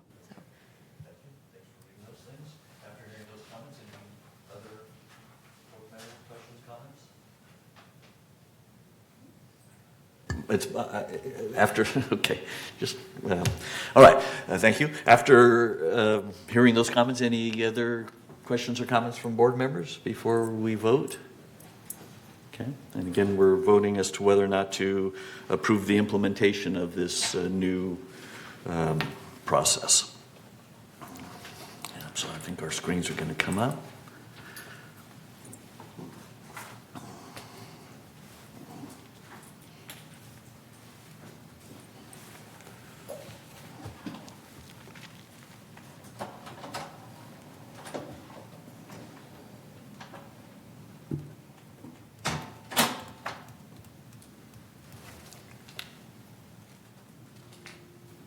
All right, so voting is complete. 7 yeses, 1 no, and 1 abstention. Thank you, board. All right, that finishes our unfinished business, or concludes our unfinished business. Mr. Code, I'm going to let you come up. You had an open forum comment. Good to see you. Thank you, President and board. I was here not too long ago, but I just have to return. Today, Mr. Park kindly call me and saying that he want to see the supposed to be damaged area, and he inspected, and he asked me to come to speak again. Since I had a letter from the appeal board that most institutions, I was a disciplinary hearing determination notice I got yesterday, and it says important so-and-so. But I came here to explain to you a little more further. It is almost 2 months since the instance of wet from the ceiling, from the roof, not from the cube or neighbors or anything like that.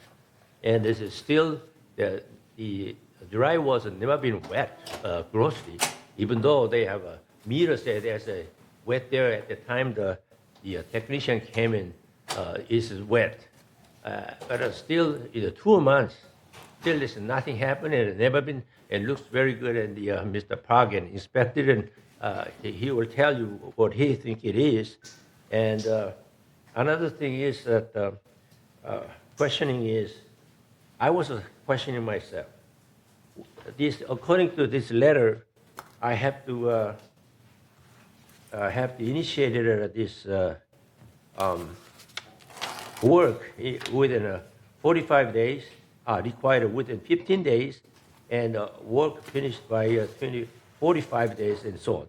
I wonder why it's so anxious to start this and finish it done. It's only 2 months ago, first time it's rained and it's leaked. And graciously, the roof guys came in, and next day, that was August 20th. And till the roof, and they repair everything done. And then we don't have a rain since. We don't know it's going to leaking again. And it also, besides that, look at this, never been wet grocery, and still the paint is not changed. Anything is the same thing. And Mr. Park will tell you, accordingly. And then also I asked about this situation to Mr. Yun, the board members and so on, and he sent, I think, email to the board presidents, I think, and that somehow is not shown up, but this is what it is. Also, SSA, number one, what's the reason that so hurried to tear down these things? Number two is why we should wait for another rainy day to see what's happening. And this is a good thing to save the money, and I see all the budget problem and so on. Instead of wait a little bit, why so hurry and I have to tear down this beautiful ceiling? This is my... Thank you, Mr. Coe. Appreciate you coming and speaking to us. I appreciate your invite. Yeah. Okay. Any comments? Yes, I do. Okay, yes. Okay. I visited this morning, and Mark says it's still wet, but there's no any other adjacent home involved in. So his argument could be acceptable because it's only single home involved in. So I was thinking maybe we can delay or some monthly basis monitoring of the situation until next rain comes. If the next rain comes, no leaking, maybe we can let it dry naturally. I haven't seen, as I look at the ceiling, I didn't see any black spot. So I think we can let it go for a while, see what happens, since it's only single home involved in that rain. That's my comment. Thank you. All right. Okay. So all right. So yeah, Mr. Coe, the decision that he's talking about was the executive hearing committee, so he has the option to appeal that decision. And those instructions are on his letter, so he can appeal that decision to the full board, and we can all make a decision as to... May I ask a question? Yes, you may. It helps if you just raise your hand just a little higher so I can see. But you were looking that direction. No problem. Okay, anyway. This is a single-family home, and the damage happened, the wall was wet because of rain. Wall was not involved in, just where the ceiling light is there. The ceiling got wet because of rain? Yeah. Okay. I just wanted to make sure that the wall was not wet. No. Because if there was still wetness, it could be because of a pinhole leak from a pipe or something. No, there's no pipe involved in. It's just the roof. I just wanted to get all the information. I did not know much more about that. All right. Okay. Thanks. All right. Thank you. Thank you. Thank you, and thank you, Mr. Coe. And we're going to move on. So again, as you were talking with, there's on the letter that you have, there's a process for how you can appeal the decision. So please follow that if you would like. And then the full board will get involved. Okay, thanks. I'm going to move on to agenda item 11, which is the beginning of our new business. Excuse me, I'm all choked up here. Agenda item 11A is for the board to entertain a motion to adopt a 2024 collections and lien enforcement policy. This policy is reviewed and approved yearly and was forwarded to the full board by the Finance Committee. Today we'll be voting as to whether or not to submit this 2024 policy for 28-day member review and comment. Can I get a motion to place this policy on 28-day member review and comment? SK moves and Kush seconds. Thank you both. Any questions from board members? Yes. Go ahead, Kush. We have a number that says we're going to increase this from $75 to $80, correct? Correct. And then the number evaluates to 9.8% of the assessment of the increase, correct? So it seems. Sorry, I'm not looking at it right this So my second. question is, why don't we increase it to a certain, or agree to a certain percentage number, like 7%, 9%, whatever we want to agree to, so that whether this number, if it goes up or down, that percentage will remain constant, and then we won't have to come back and discuss this anymore. So this is required to be discussed every year, okay? And so that's why we're doing it. So and if things increased, Steve may come up and kind of help. Why don't you help me out here? Yeah, help me out to understand this. Go ahead, Jim. The reason it was done where it was a dollar figure of a set amount was because it's a round number, rather than us going up to the maximum allowed of 10%, which would be an odd number like $8.23. It doesn't matter, you pay your sales tax every day on things you buy at a certain fixed percentage.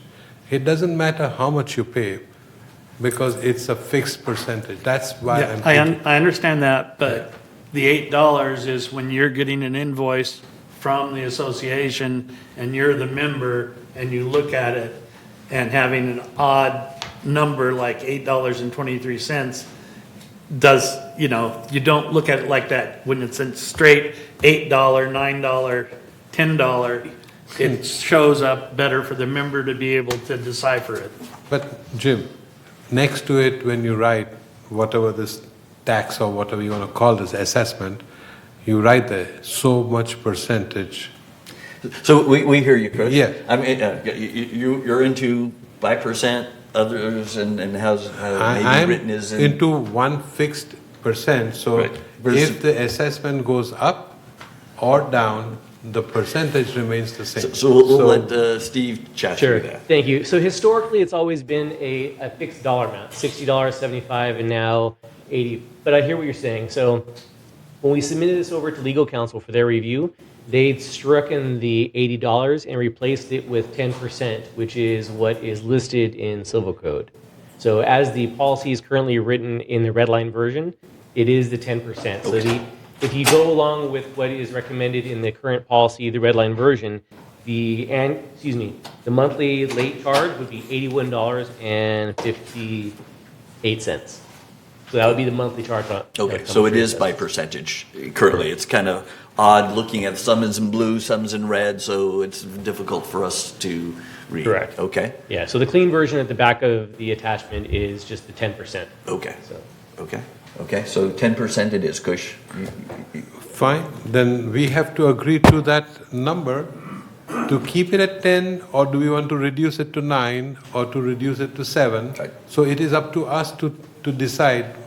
But my point was, instead of having a number. We got your point. Yes, so that's what I'm trying to do. Okay, and I'm trying to tell you. Yeah, Your point has been, it seems like, is what the document reads. So again, it was confusing to some of us whether it was $80 or not. Okay. So any further questions, comments on this one?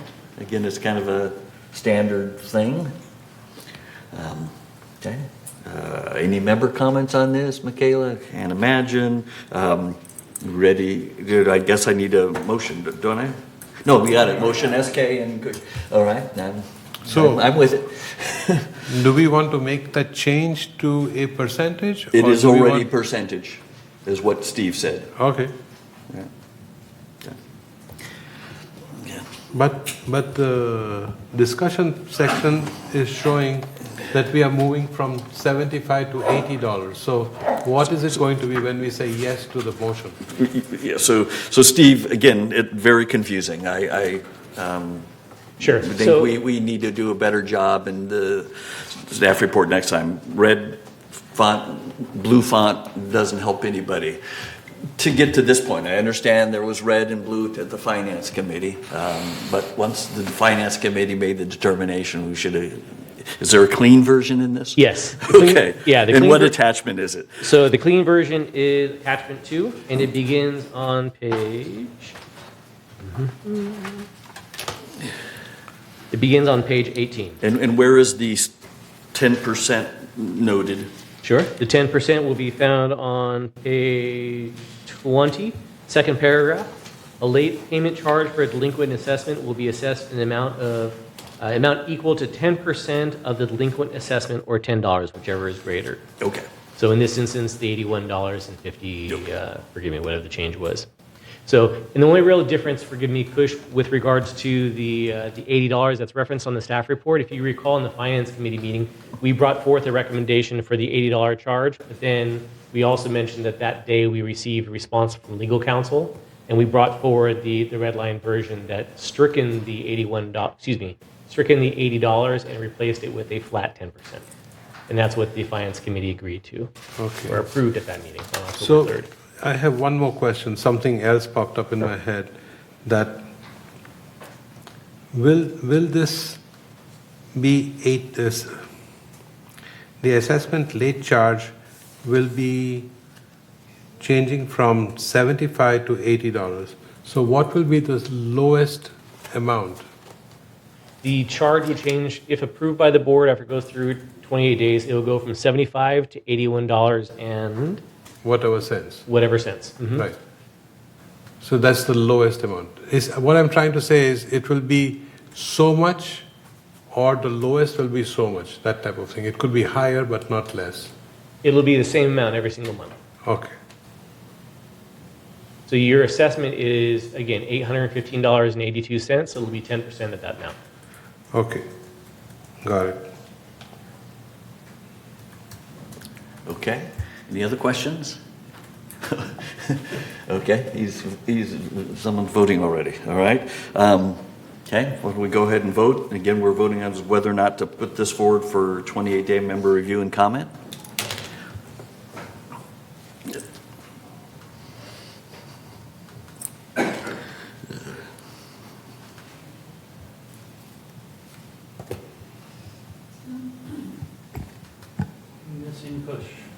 Moon's vote and Cush's vote. It doesn't work on the first try. Okay. So thumbs up or thumbs down, Moon, to? Did it go through? Yes, Yes. Cush, yours is in. Yes. Okay. All right. So this passed. 10 votes yes.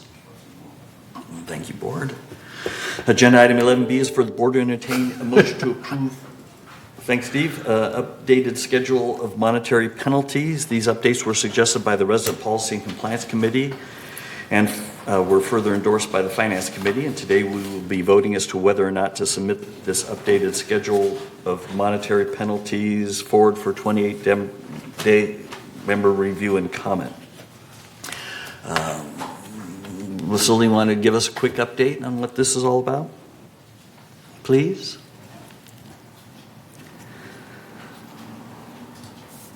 Good morning, Board.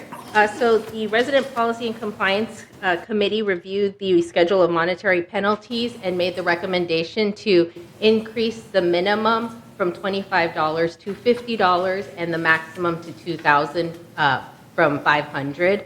And the committee approved this update, and then the Finance Committee approved it as well, and now it's here for the board for approval. Again, the monetary penalties is always imposed by the board through the disciplinary process. It's not imposed by staff. Okay. And it's arranged where the Executive Hearing Committee and or the board get to make that decision somewhere within that range, should they want to fine somebody. Correct. They could always choose not to. Correct. Okay. Okay. Can I get a motion to approve this before we discuss it further? Chris moves, Ira seconds. Thank you. Any comments from the board on this one? SK, yes. Yes, $2,000. That's a little bit too excessive or not? I'm just questioning that. And also, second question is, who determines? Our board determine based on suggestion, or those two questions I have. Okay. First question is, 2,000 is a little bit excessive to impose on the people here in resident? Okay, so let me give my perspective. So I'll answer the second one first. So the executive hearing board makes the determination without any recommendations. So there's no so they hear a case, and if they decide they want to do that, there are certain.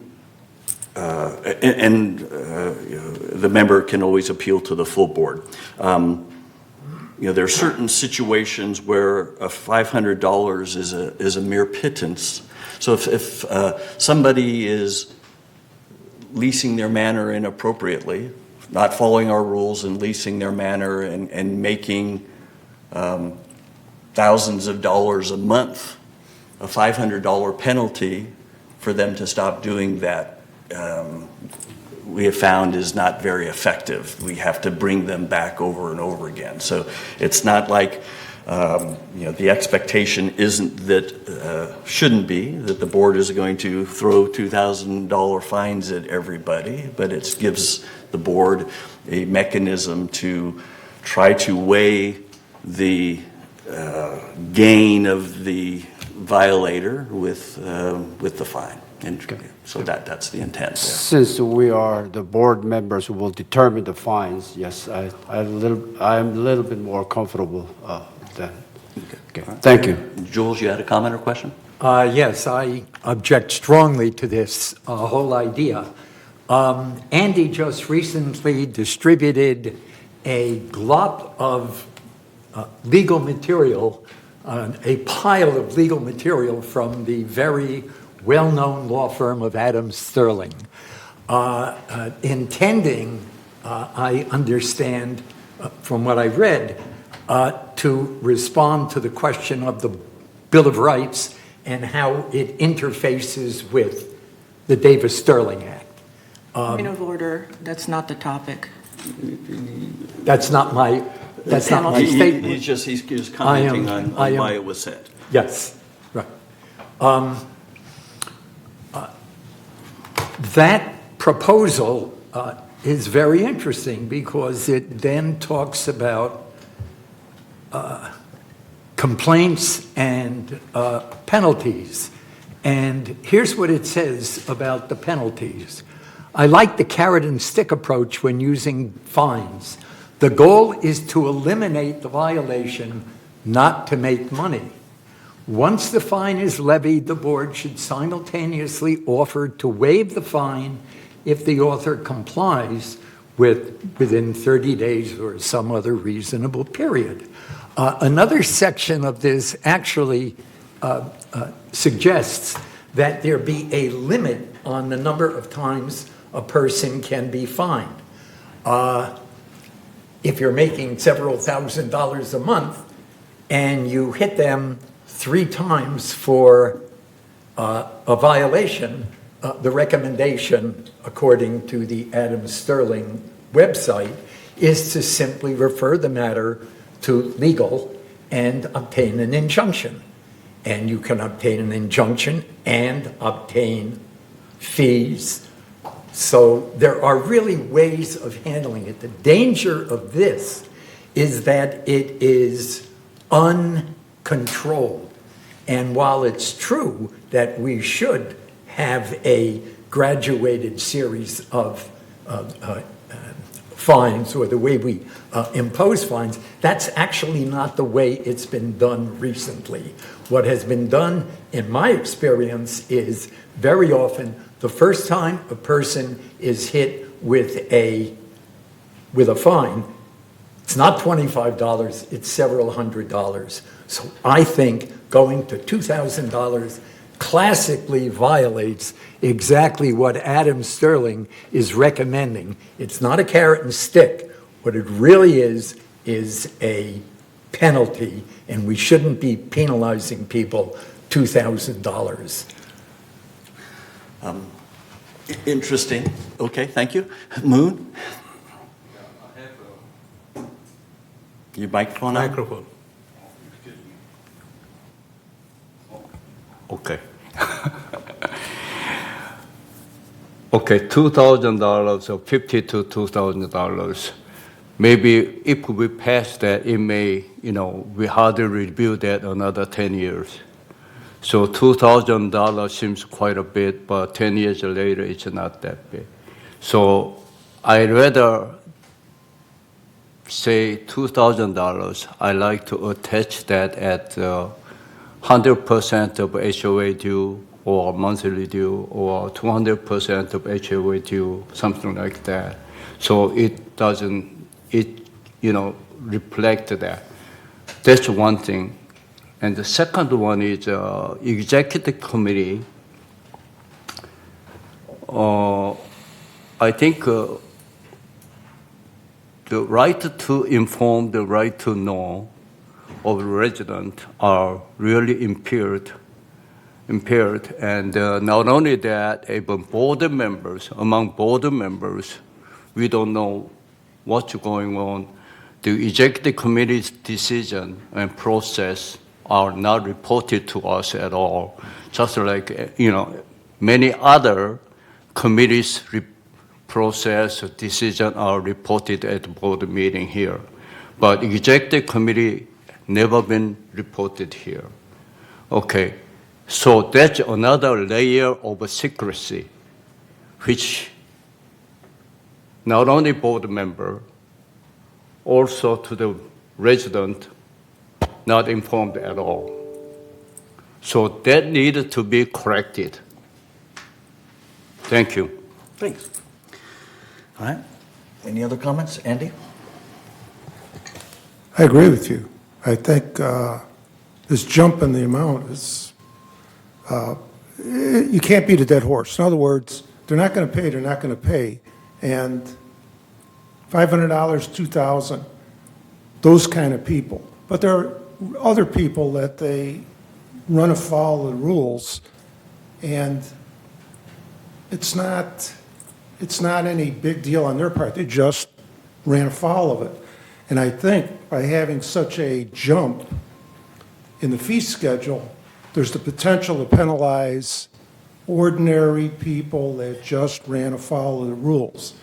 I understand the maximum fines are maybe intended to scare people into doing the right thing. But again, those kind of people, they're not going to pay. They're going to take their chances. So I agree with you, Jules, on this. The increase is very troubling.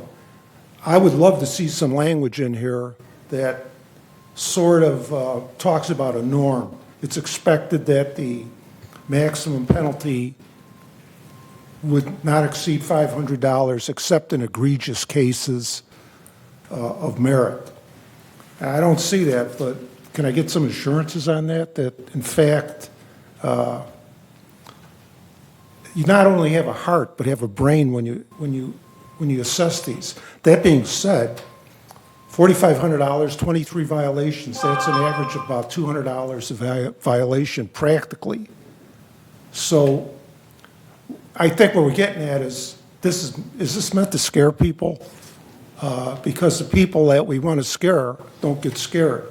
And I'm a little bit concerned it sends the wrong message that there's this big hammer standing over you, when in fact, we're just trying to get it along. We understand mistakes happen, and that's all I want to say is it seems the increase to $2,000 from $500 seems to send a message like, boy, if you mess up, you're really going to get hammered.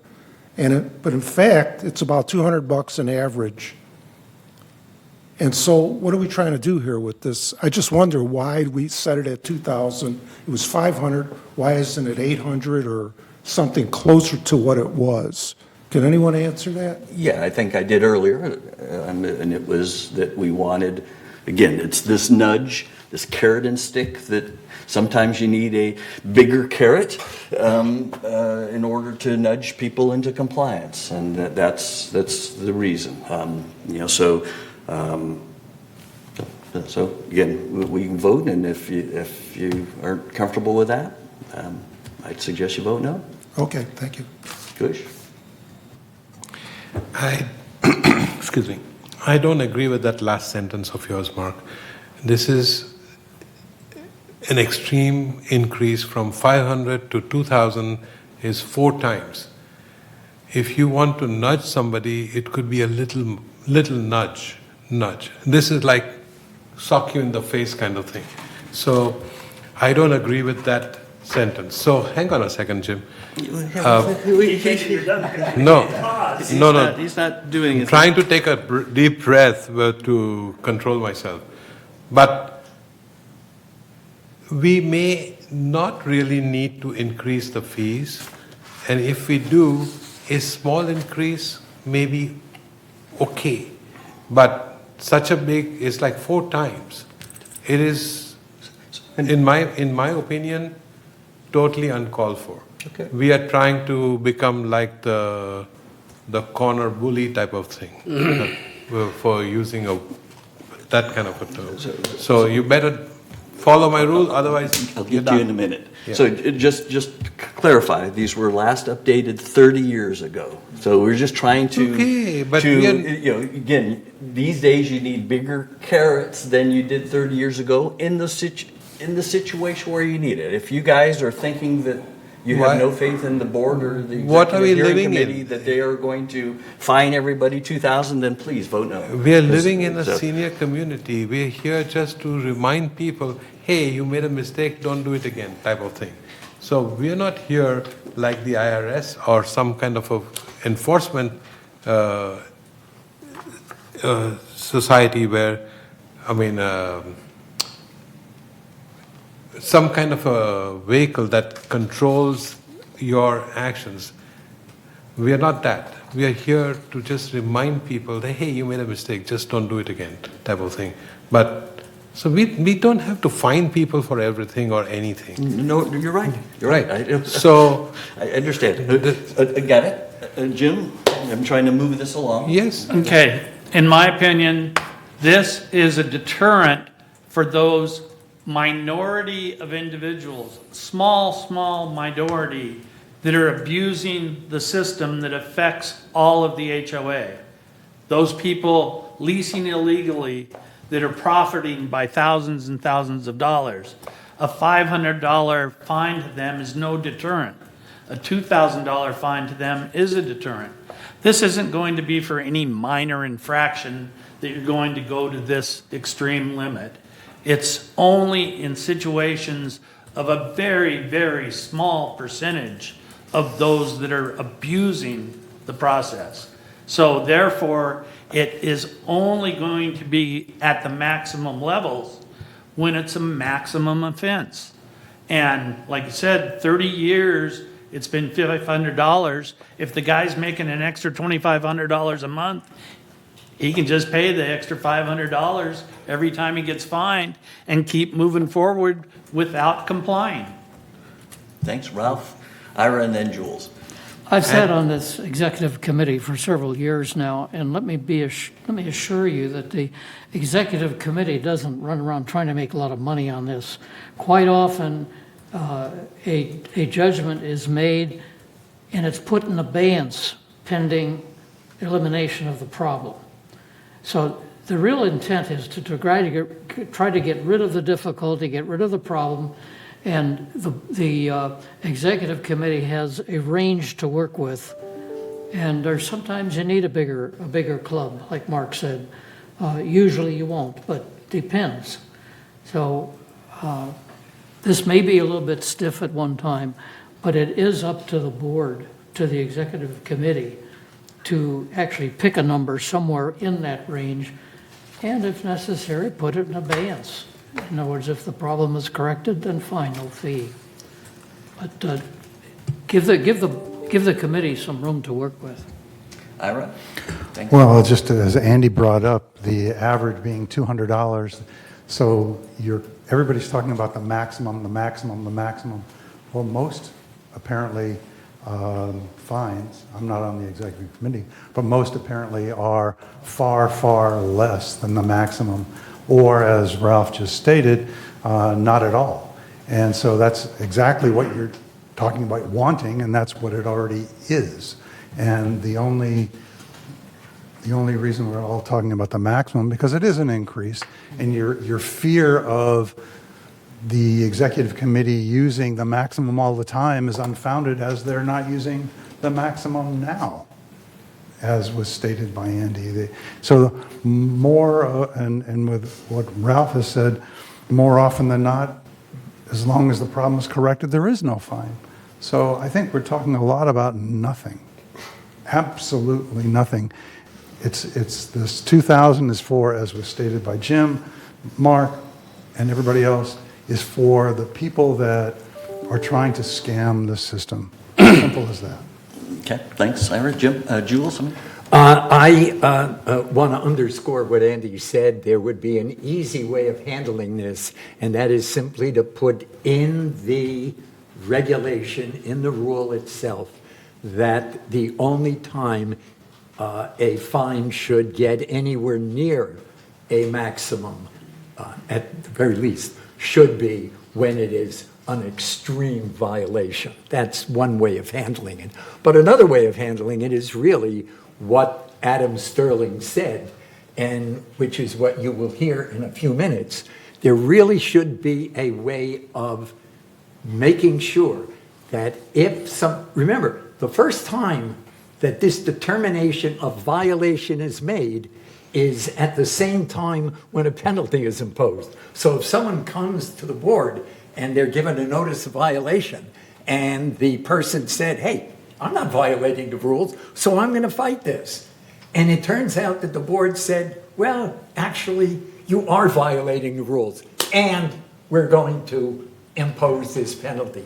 There should be a second step. Now, there's ways of doing it. One of the ways is what Adam Sterling suggested, which is give them time to correct it, hold it in abeyance. Or the second thing is to simply have the first hearing, the determination of whether there really is a violation. And once you get a determination of a violation, then that person has it. It's very simple. You're either going to comply or you're not going to comply. And that's when you should impose any penalty at all. And that will make this whole board a lot more seeming caring to the members. So the members have a chance. And the vast majority of cases really don't get to that issue. The vast majority of the cases, the facts are not questioned. So if these are the facts, then really the only issue should be whether there was a violation. Facts, violation, only then do you impose a penalty. Thanks. Okay, got it. Moon and then Chris. Go lady first. Okay. I think what we also have to understand is by the time the person comes into a hearing, they've already received 2 notices. So they've already had 2 chances to comply.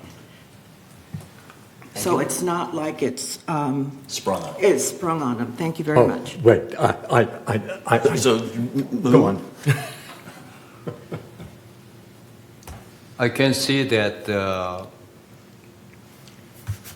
majority of these offenders are unintended, minor, and so we're trying to deter or punish it severely to those malicious, repetitive violator. But when you look at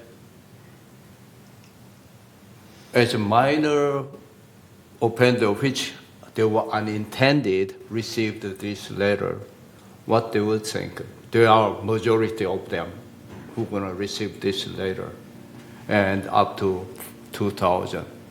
Right now, To some people, $2,000 may be not that much, but some people having harder time to come up with the HOA due monthly. Those are 2-3 times more than monthly due, which they may not have. And that will be a big issue to them. Okay, so we look at all the judges, famous judges we are talking about, like LaGuardia, they were in the benefit of people, not the benefit of the organization. When you look at we have to give a benefit to the people, what did they did, or that. So this seems to me in executive committee decision, I have a couple of questions. One is if they have right to appeal after this decision? Yes. They do? Sure. Appeal to the full board? Okay. And there's another one, I'm afraid of we are giving too much money penalty or too much power to small group, as we say, executive committee, which is not even report to full board at all. And is that something like we are trying to make a secret organization among this board, which Laguna Woods would never tolerate? Laguna Woods, I would say it's... So I think we can provide some more information. Yeah, Just has never been done, never been requested. But you're right, it should have been done whether it was requested or not. But I think we can put some processes in place so that the executive hearing information is shared with the full board. That's a very noble, appropriate request. Thanks. Jules? I was in line too. Okay. I just want to respond to, Chris said, for example, that when a person comes before a hearing, they've already had 2 chances to defend themselves and they've been told they've been in violation. Who told them? An ministerial people at compliance. Compliance doesn't determine whether there is a violation. We determine whether there's a violation. Compliance's job is to present apparent violations if it appears. Now, I think there should be somebody that controls that because they're not the people, they're not trained, they're not educated, they're not experienced to do that. But the point is that the member comes before the hearing and the member has been told by compliance that they're in violation. But compliance has, on many occasions, and I don't want to get into because I've got a lot of experience. Please don't. The point is that compliance doesn't determine that there's a violation. Compliance has, on many occasions, made claims that there is a violation when it is clearly not. Enough. So, okay. No. All right. Kush, and then we're going to vote. Yeah. I mean, we had enough discussion on it. I think that we are just, Jim, you brought up a point about somebody doing something about renting. Those kind of violations should be in that immediate hearing list. You remember we have a list of the violations, which has a letter first and subsequently they get to a hearing. In this case, they should be going to a hearing right away. And without giving them the opportunity to correct themselves? Pardon? Without giving them the opportunity to correct themselves? No, get them to the hearing, Okay. and over there, we let them know what they did wrong and give them an opportunity to correct themselves. Okay. Got it. And that's what I mean. So Don't wait for letters. I'm going to stop you. We're talking about this monetary penalty, not what the process is about. I understand, executive but that's hearing. So why we're going to vote on the motion here to put this monetary. I understand, thing- Mark, but I'm only bringing that up because Jim was talking about certain violations that would have done that. Yeah, I understand. You were on the resident policy committee? A long time, yes. So, again, this is to put this, we're being asked to vote to put this forward for 28-day member review and comment.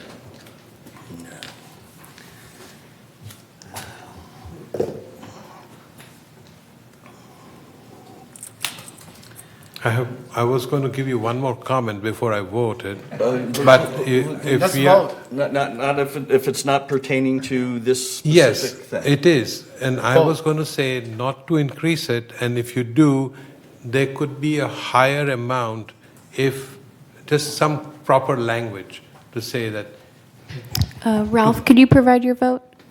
to keep the same amount of things that we have, but there is a possibility of a higher penalty.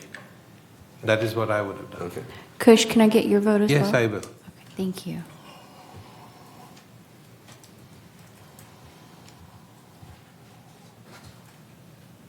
Okay, so this has been voted on. 10 of us have voted, 6 yes, 4 no. So all that means is on 28-day member review and comment. We'll be discussing and voting on it again next month. Thank you. Thank board for the good discussion. Moving on to agenda item 11C for the board to approve reallocation of funds from our utilities account to our landscaping account. This reallocation was requested by Landscape Committee and approved by the Finance Committee. The intent is to reallocate funds that we have saved by not using as much water and spending as much money on water as we expected to our landscaping account so that we can pay for some additional landscaping efforts. Chris, could you please read the resolution? Yes, unbudgeted expense for landscape improvement projects. Excuse me. Whereas June 21st, 2022, the third board of directors recognized that the state of California is experiencing record drought conditions requiring parts of Southern California to reduce exterior irrigation water use and directed staff to reduce irrigation by 15%. And whereas the third landscape committee determined that funding for turf reduction projects should be appropriated from savings to the water expense account based on savings from these reductions. And whereas September 7, 2023, the third Mutual Landscape Committee endorsed the recommendation, and whereas October 3rd, 2023, the third Mutual Finance Committee endorsed the recommendation. Now therefore be it resolved on November 21st, 2023, that an unbudgeted expense of $314,900 has been approved to be used for landscape improvement projects throughout Third Mutual. And resolved further, this resolution shall become in full force and effect on October 17, 2023, and resolve further that the officers and agents of this corporation are hereby authorized on behalf of the corporation to carry out this resolution as written. Thanks, Chris. Yeah, get long. All right, can I get a motion to approve this reallocation of funds? Ira moves. I move. Kush seconds. Thank you. Any questions, comments from the board members? Again, it's not spending any more money, it's just moving money from one fund account to another. Yes, SK? Is it strictly expense to landscape department, or is it general fund? Strictly to landscaping. Because of water saving?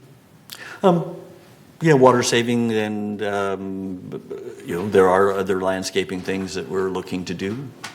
Okay. So, and yes. Okay, thank you. Yeah. Quick question. Yes. If we, what happens if we don't use all the money this year? It will roll. The intent is to roll it over. Just Roll like we over did. to the next year, so Yeah, we just could like use we it did. again? We did this similarly last year with the savings because we had cut back on controller water use. And this year, we had a little bit of controller water savings with a new controller system being put in, as well as we had a little more rain. And the intent is to use this to save more money. Good. By reducing turf, changing out plants that use less water, less maintenance, in order to reduce our budgets going forward in other areas. Excellent. Go spend it all, enjoy, make it look nice.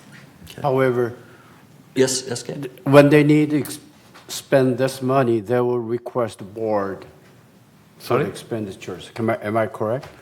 What was the question again? The $314,900, when they need to spend this money, they will request board approval. Of course. Committee approval, I mean, spending, not necessarily. It depends on the amount. Yeah. If it's a small, if they want, if we need $500 for something, it won't necessarily come to the board. But if we need 30,000, it will. I do have a problem with that. Why? They have a threshold of 25,000. Yeah. If it's less than 25, they don't have to ask that question. If it's above, then they do have to. Am I correct, Shravan? I mean, the landscape Yeah, committee. I understand this is saved by water saving. However, water saving is happened because we spend the money to save water. It's not their money, only landscape department money. To me, it should go to the general fund for other things as well. This is purely from landscape water. I Not understand residential. that. We understand your point, this guy. Okay, thank you. Got it? All right, okay. And not trying to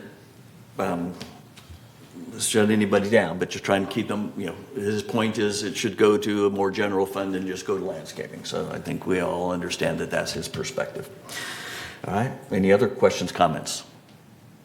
Okay, any member comments? I'm assuming none. Let's go ahead and vote on this one then. And there's no 28-day member review and comment as discussed in the agenda update. This is just to make this decision since it's just a funding change.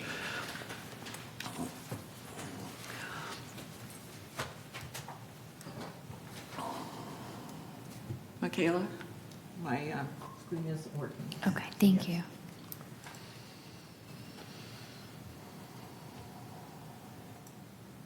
Okay, so this is passed. 9 votes yes, 1 vote no, 0 abstentions.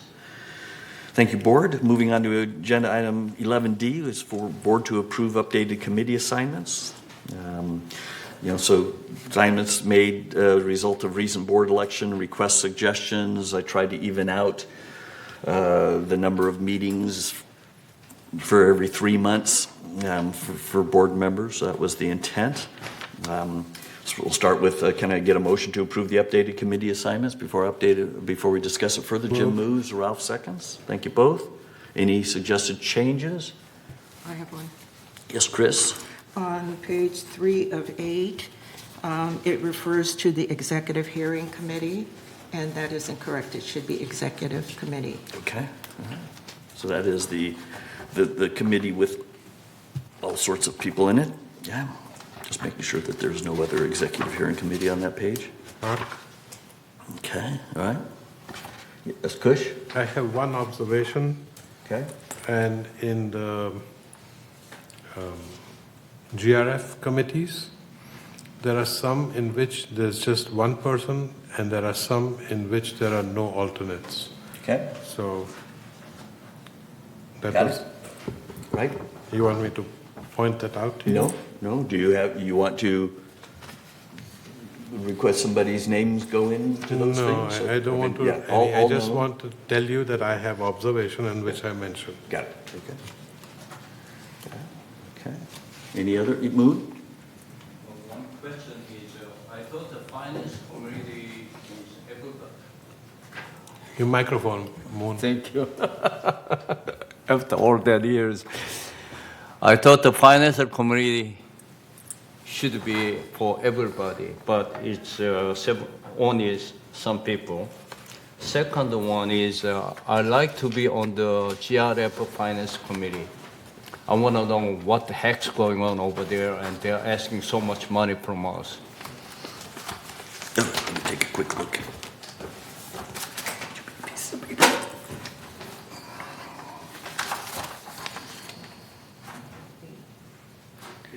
Yes. Okay. I'm going to put Brad as the alternate. I'm going to take myself off the GRF Finance Committee, put Brad as the alternate, and add you, Moon. Is that okay?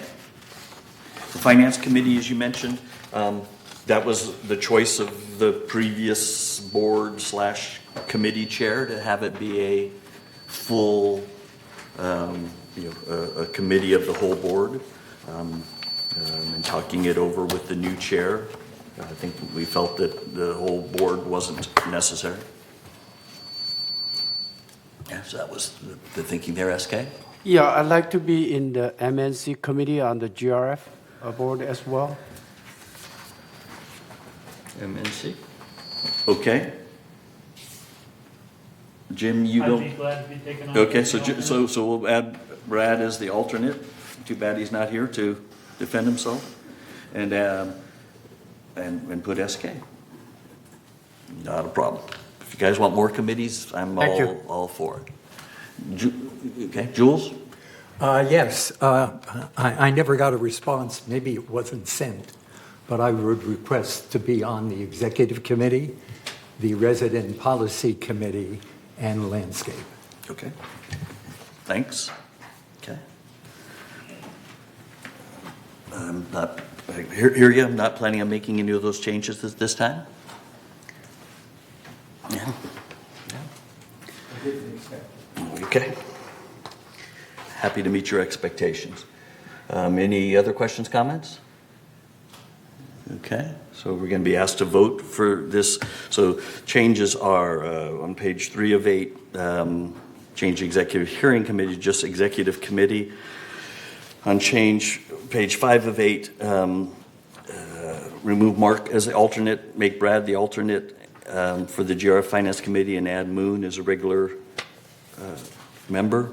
And still on page 5 of 8, on the GRF Maintenance and Construction Committee, add SK, change Brad to an alternate, and remove Jim. Those are the changes. Okay. And now time to vote on these changes.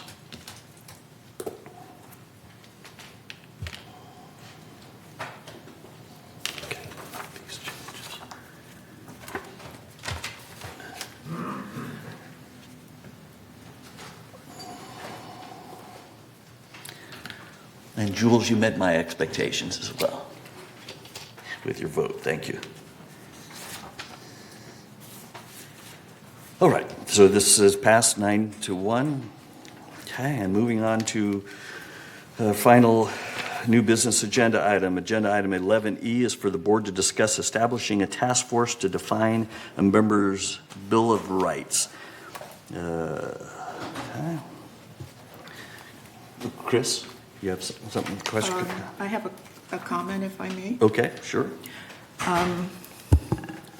As a reminder, this subject matter has been discussed several times and voted on twice by the board in closed session. Further, legal counsel has opined on this matter twice in closed session. Matters discussed in closed session is deemed confidential. The appropriate venue for this discussion, the appropriate venue to resurrect this subject matter is at a board meeting in closed session. Therefore, I would like to make a motion to have this matter addressed by the board in closed session. Thank you. Okay, thank you. Okay. I'll second. So, okay, all right. Okay, any discussion on that topic? Jules? Yes, the mere fact that something was discussed in closed session doesn't automatically prevent it from being discussed, either the same item or a similar item in open session. If, for example, someone at a closed session said the Yankees beat the Orioles 3-1, that was in closed session, but it certainly doesn't mean that you cannot discuss it. This is something that is of extreme importance. I'm going to propose that we adopt the Bill of Rights and that we establish a task force. I know you've heard it before, but please bear me out because a lot has changed So we have a discussed. motion. We have a motion that we need to vote on it before you kind of bypass the motion. If it were a different motion, that'd be something different. But hold on a second. Moon? Hey. I'm not so sure why we keep on talking about Bill of Rights. It seems to me what Bill of Rights, the content of Bill of Rights, basically you give both the same opportunity, accused or accuser. This is America. Even prisoner in Guantanamo, which killed so many Americans, so many things done to American people. We give them same opportunity to everybody. This is a basic, fundamental right of American citizen. So why are we discussing this? We all have it. Why we have to even discuss this? Thanks I don't understand. Thanks for. If any rule of a CCR or whatever in any organization limiting the fundamental American legal right is wrong. It may go even Supreme Court. This is, I don't know why we're discussing this. Okay. This, we already have it. Everybody has it. Thanks, Moon. Any other comments before we vote on this motion? The motion was made and seconded to transition the discussion, further discussion of a Bill of Rights to closed session. All right. Okay. So we're going to vote on that. No, I'd like to make an additional comment, and that is what we're talking about here. So can you bring up the voting stuff so we can vote while we're chatting? Is what we're asked in this motion here is to hide from the members the most important relationship that the member has to its government. And we are basically saying that members don't have the right to view or to see the evidence against them. Members don't have the right to cross-examine. Members don't have the right to see all the evidence that is secretly provided to the committee days before the hearing. Members don't have the right to see evidence that is submitted to the committee after the hearing is terminated. The point is that these are existential rights to our members, and anyone who votes against this in open session, anyone who wants to hide it is essentially saying, shh, no, we're going to deal with members' rights privately. They're not entitled to see. This is a horrible idea. It's a terrible idea. It violates the most basic rights of our members, and it should be discussed in open session. And anyone that votes to close it is doing the members a terrible disservice, which they may wind up ultimately being sorry for. Thank you, Jules. Appreciate that. Well, Ira? one other. Wait, Ira and then Moon? Because Ira had his hand up. Right? So as far as voting in open and closed, I think we're just voting whether to discuss it or not whether to throw it out or keep it. As far as keeping it, the board and the ownership needs to know what is already enshrined in our rules that's already in here. You mentioned a few things, I believe, that were not. Does that mean everything else here is already enshrined and we don't have to do it again? There is no listing here of what is legal with regards to Davis Sterling, because we're governed by Davis Sterling, not necessarily by The other laws that you're referring to, I don't know. This is something that I would be asking our legal counsel. Just as we get a red line version of other policies we're changing, I'd like to see a red line version here of what we already have and what you'd like to add to our rules. Because adopting something with no verification would be a poor thing for the board to do. Thanks, Ira. Are we, okay, on screen here, discuss establishing a task force? Yeah. Oral discussion, and then, So is that what the we're voting for? motion is not, is Or to approve. Is that what Chris said, we're gonna do only a closed section? So the motion is to What- discuss this item what we in are closed voting- session. She's trying to tell you. The motion is to discuss this item in closed session. Unfortunately, we already had this title listed as discuss establishing a task force to define members' Bill of Rights as it was previously listed. But we'll update it so that it reflects that it's to discuss this item in closed session. Okay. But the vote is open for you guys to be able to vote right now. But So we're this was voting to supposed- discuss this in closed session. Further discuss the Bill of Rights. I would like to answer Ira's question. The answer, Ira, is that there is one section of Davis Sterling that actually refers to discipline. Despite the mountain of information that Andy gave us, there's only a single section.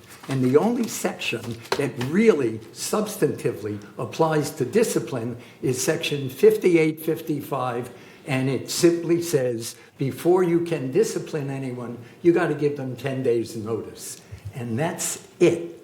Davis Sterling has very little or nothing to do with this discipline. Bill of Rights or anything on discipline is simply a matter of due process. And due process is what you get from cases. And if you look, because no one has ever discussed this, if you look, there is not a single item substantively in the Bill of Rights that is not already required by law, which we are violating regularly, or is perfectly obvious. Mark, I have one question. If we're gonna discuss a closed session, do we have attorney gonna be there? Yes, we'll have a separate meeting and have the attorney there, yes. We've had the Okay, attorney, so yes. the bill gonna go on, okay. Yes. Yeah, okay, I'm gonna vote no. Okay, I'll make your markers as no. Kush, Andy, can I get your votes? Ralph and Ira, okay, thank you.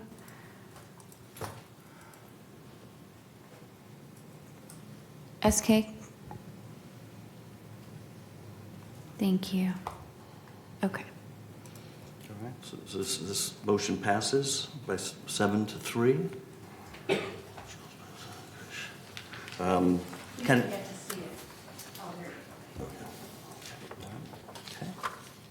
all right. So we'll all schedule a meeting to discuss this. And with our attorneys present and see if we can proceed in a positive way on this. And thank you. That completes our new business. We're going to move on to agenda item 12, where members of this board will share our monthly committee status updates, starting with a report of the Finance Committee. Andy? Welcome. Thank you, Mark. Welcome. Thank you. I introduce myself to the residents that are watching. I have a background in finance, a lot of background. I'm a CPA. I have a certificate, but I've also been licensed and I practiced. That's many years ago. I'm not active now. I also have an MBA in finance, so I have some feel for numbers. What we're presenting today is a high-level report. You can be assured that in the Finance Committee, which we'll talk about later on, the Finance Committee is a very detailed drill down of the numbers, and I would recommend anyone that's interested in getting this additional info, come to the third Finance Committee meeting. You'll learn a lot. Okay, let's go. We have a series of slides. Slide number 1. Through the reporting period of August 31st, 2023, total revenue for third was $29.715 million compared to expenses of $27.133 million, resulting in a net revenue of $2,582,000. Slide number 2. In finance, we keep a close eye on the operating portion of our financial results. The operating fund shows a surplus of $1.260 million through the reporting period.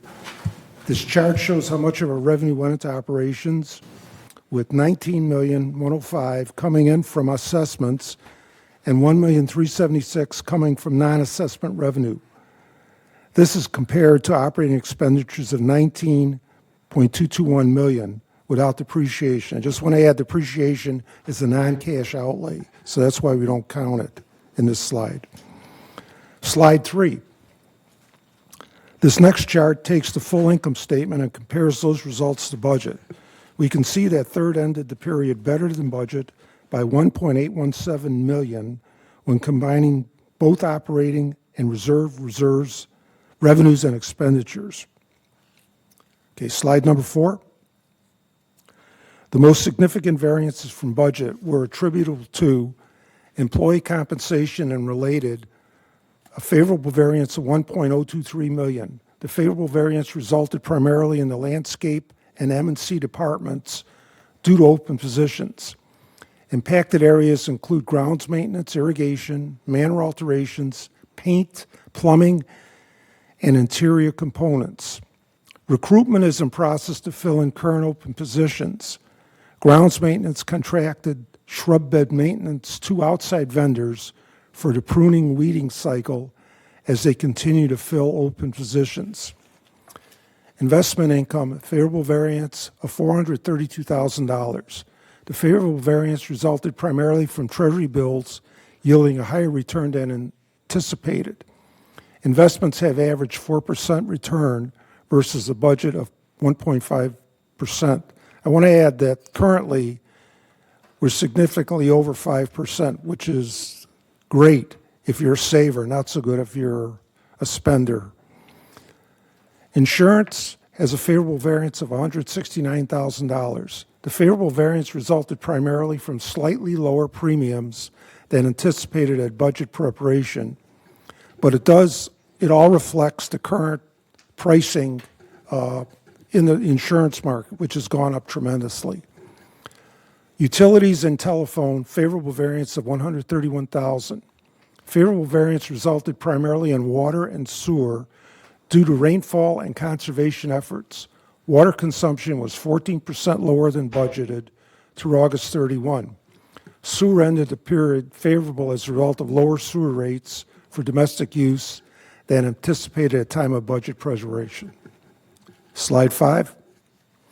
On this pie chart, we show non-assessment revenues earned to date of $2.091 million by category, starting with our largest revenue generating categories of investment income.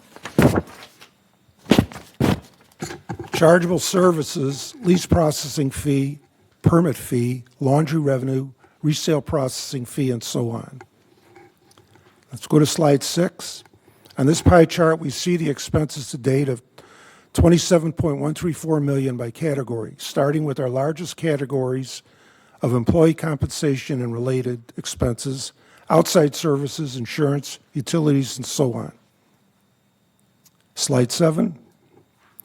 The non-operating fund balance on August 31st, 2023 was $32.836 million.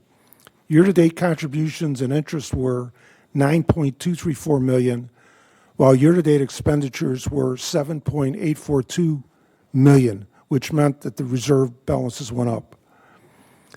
We compared slide number 8.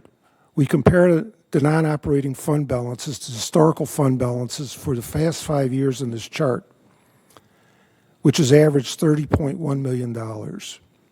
Third Laguna Hills Mutual has been committed to supporting reserve requirements while providing more contingency funds for unexpected events. And final slide, number 9 rather. We have a slide here to show resale history from 2021 to 2023. Through August 31st, 2023, third resales totaled 237, which is 63 lower resales than the prior year for the same time period. The average year-to-date resale period for a third mutual was, average resale price for a third mutual was $582,000, which is $22,000 lower than the prior year for the same time period. So here we have, even with declining prices, we have lower sales, and that just reflects the general state of the economy. All right, all done? We have a couple things more. No, I guess we're done on that one. Thank you. Okay, thanks, Andy. Well done on your first try. Appreciate it. Next, we have the ACSC. Jim? Yeah, the architectural controls. Sorry, just a second. Maybe there's a question. My mistake.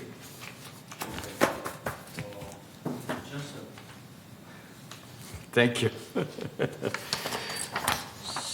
It could be, okay, income state, the first slide, and then operating income, and then it said exclude depreciation.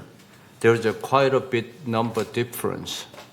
It's a depreciation when you Yeah. Which slide are we on? you know, like assessment revenue, to me, it's HOA coming in, right? Yeah. And then there's no depreciation for HOA coming in.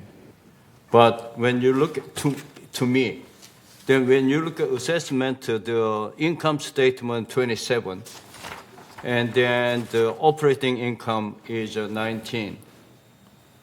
So there's quite a bit depreciation for HOA. Just to interrupt for a second, can we put that slide up on the screen so that... Yeah, which slide is that? Okay. So the audience first can and see? the second slide. Which one? Slide First number? and the second The slide, compare that. I have Okay. several other questions, but. Okay. Yeah, we have an operating surplus of $1.260 million for the year to date. So what's the difference? You know, the income statement, the 27, and the operating income become 19.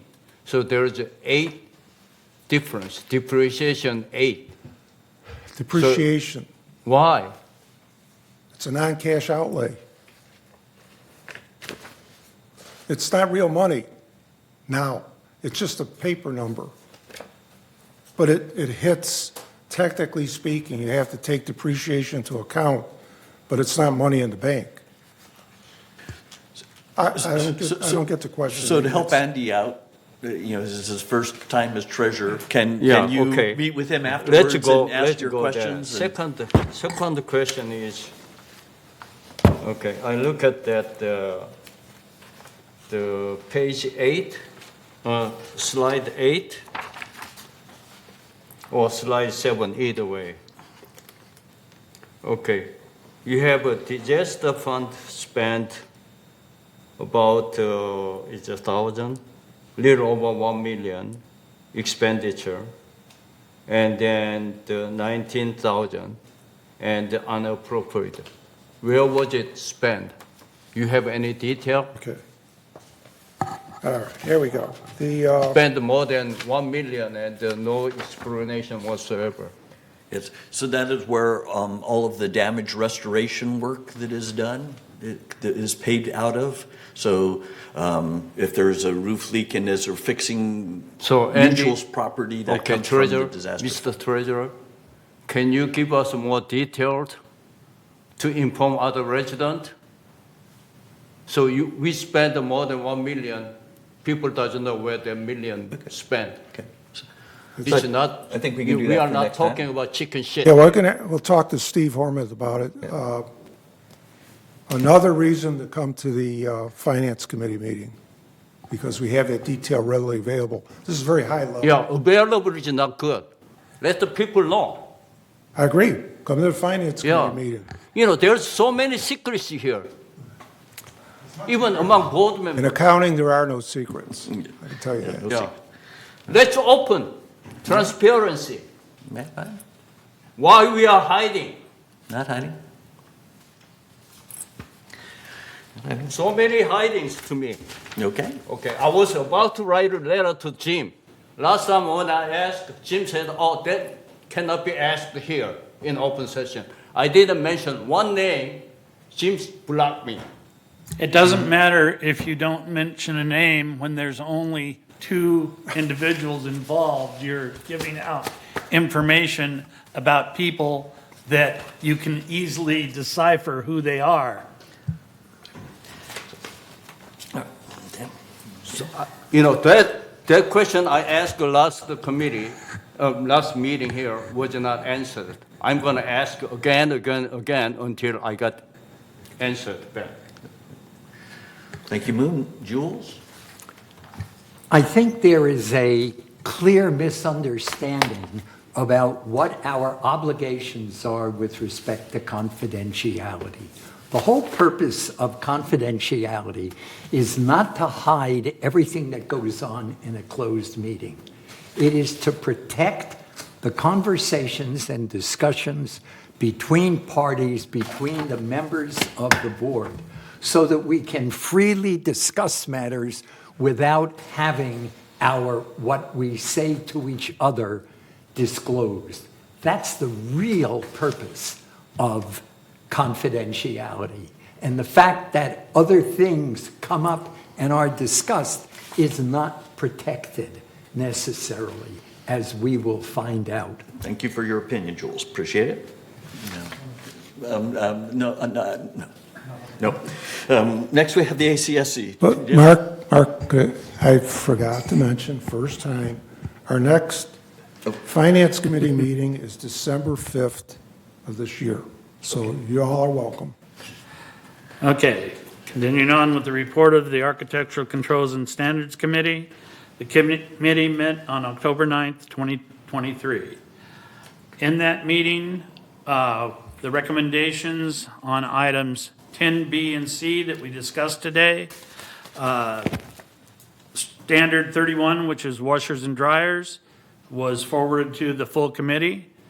The other one for the elimination of the demolition term as such being changed to pre-construction mutual consent, also to not have terms that should not be shared with the city and the HOA to separate the confusion. So those 2 items were sent on to the board, which were sent on today by the full board.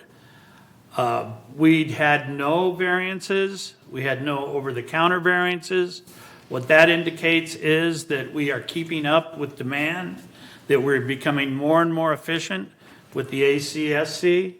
And because of that, we had no backlog of variances, over-the-counter variances, and we were in a situation of playing catch-up where we were having not only 1 meeting, but sometimes 2 meetings, sometimes 3 meetings to catch up, and now we're all caught up, which is really good and a positive thing for the members.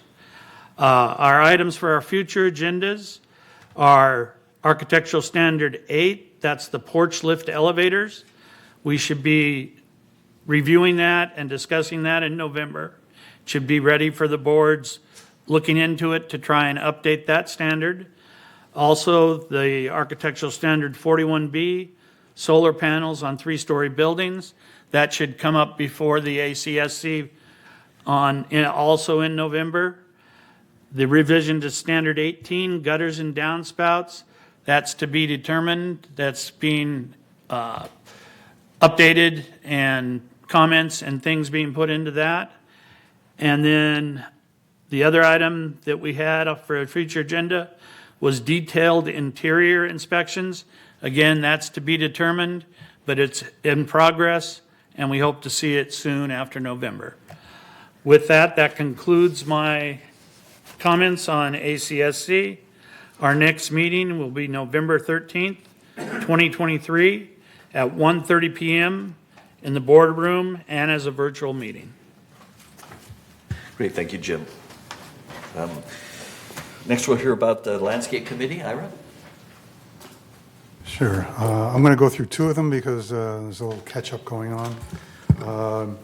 From the September 7th meeting, many of those items came forward here today with regards to the unbudgeted operating expense for water savings, the herbicide spraying agreement, and what we didn't do was we suspended the turf reduction program in order to have all the landscaping staff possible to catch up on tickets, put forth a huge effort to get everything that's backlogged done. So nobody, because some tickets were taking upwards of 3 months, and that's just way too long.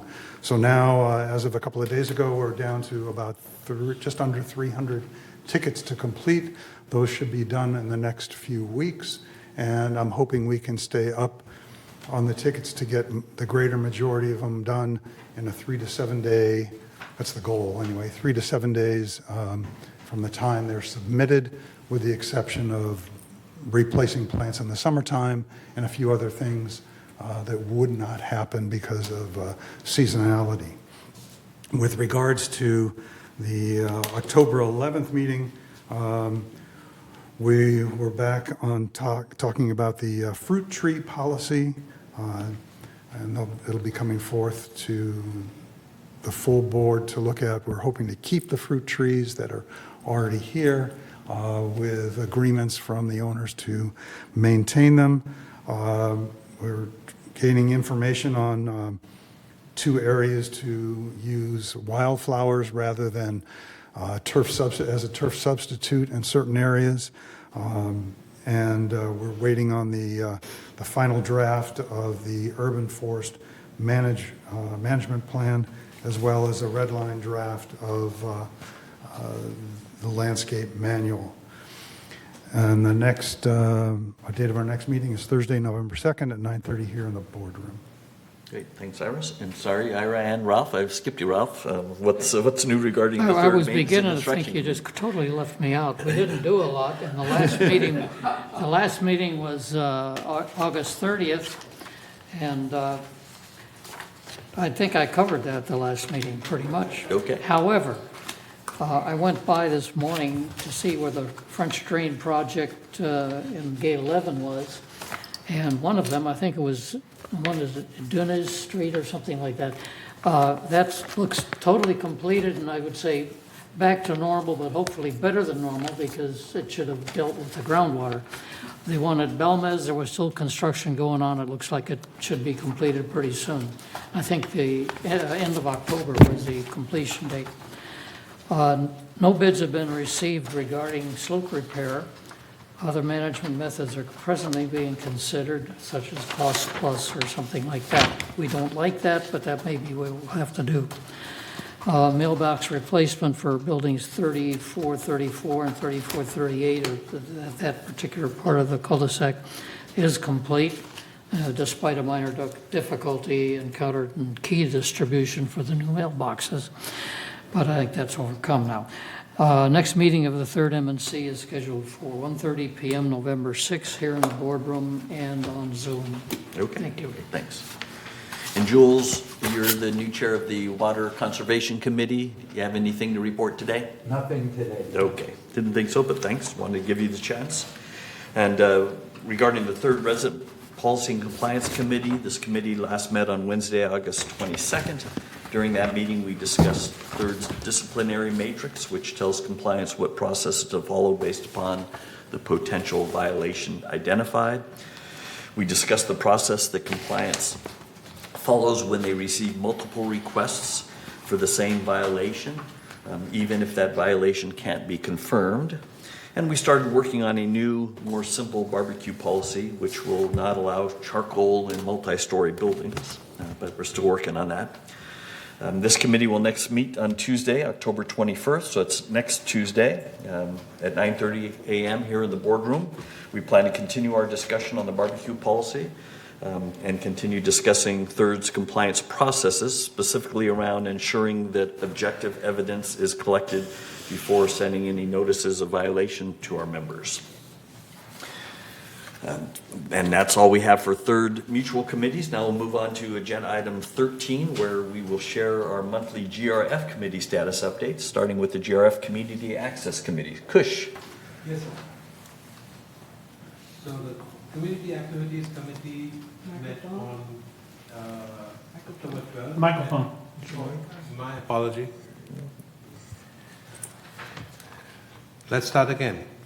The Community Activities Committee last met on October 12th, 2023 in the boardroom. We approved the operating rules for all the activities of and clubs that we have in our recreation. The Bonanza reservations is going in full swing. By now, it could be almost full or already full. That was the information I had at the meeting. Tom Jones tribute band was here. The concert was a success, although it was event was dampened by the rain that they had that day, and the number of people that they expected were much less. Pool hours and clubhouse hours have been extended by the GRF board, so there are many happy people. The Hoedown event was this last weekend at the Equestrian Center. The number was a little less, but the band was quite good. The next meeting is, I'm sorry, I'm not ready with that information. It's on November 9th at 1:30 p.m. in the boardroom. Thank you, Kush. Thank you. Next, we have the GRF Maintenance and Construction Committee. Rob? Okay. This last GRF M&C committee was October 11th, I think just last week. We covered a number of items there. Installation of the second heating, ventilation, air conditioning system for the broadband building is almost done. There was an ad hoc committee formed to advise the GRF board on Building E. Painting of trim and stall doors at the Equestrian Center was completed in September. Construction of the new Equestrian Center fencing and gate, as well as the RFP for the arena lighting, are scheduled for November.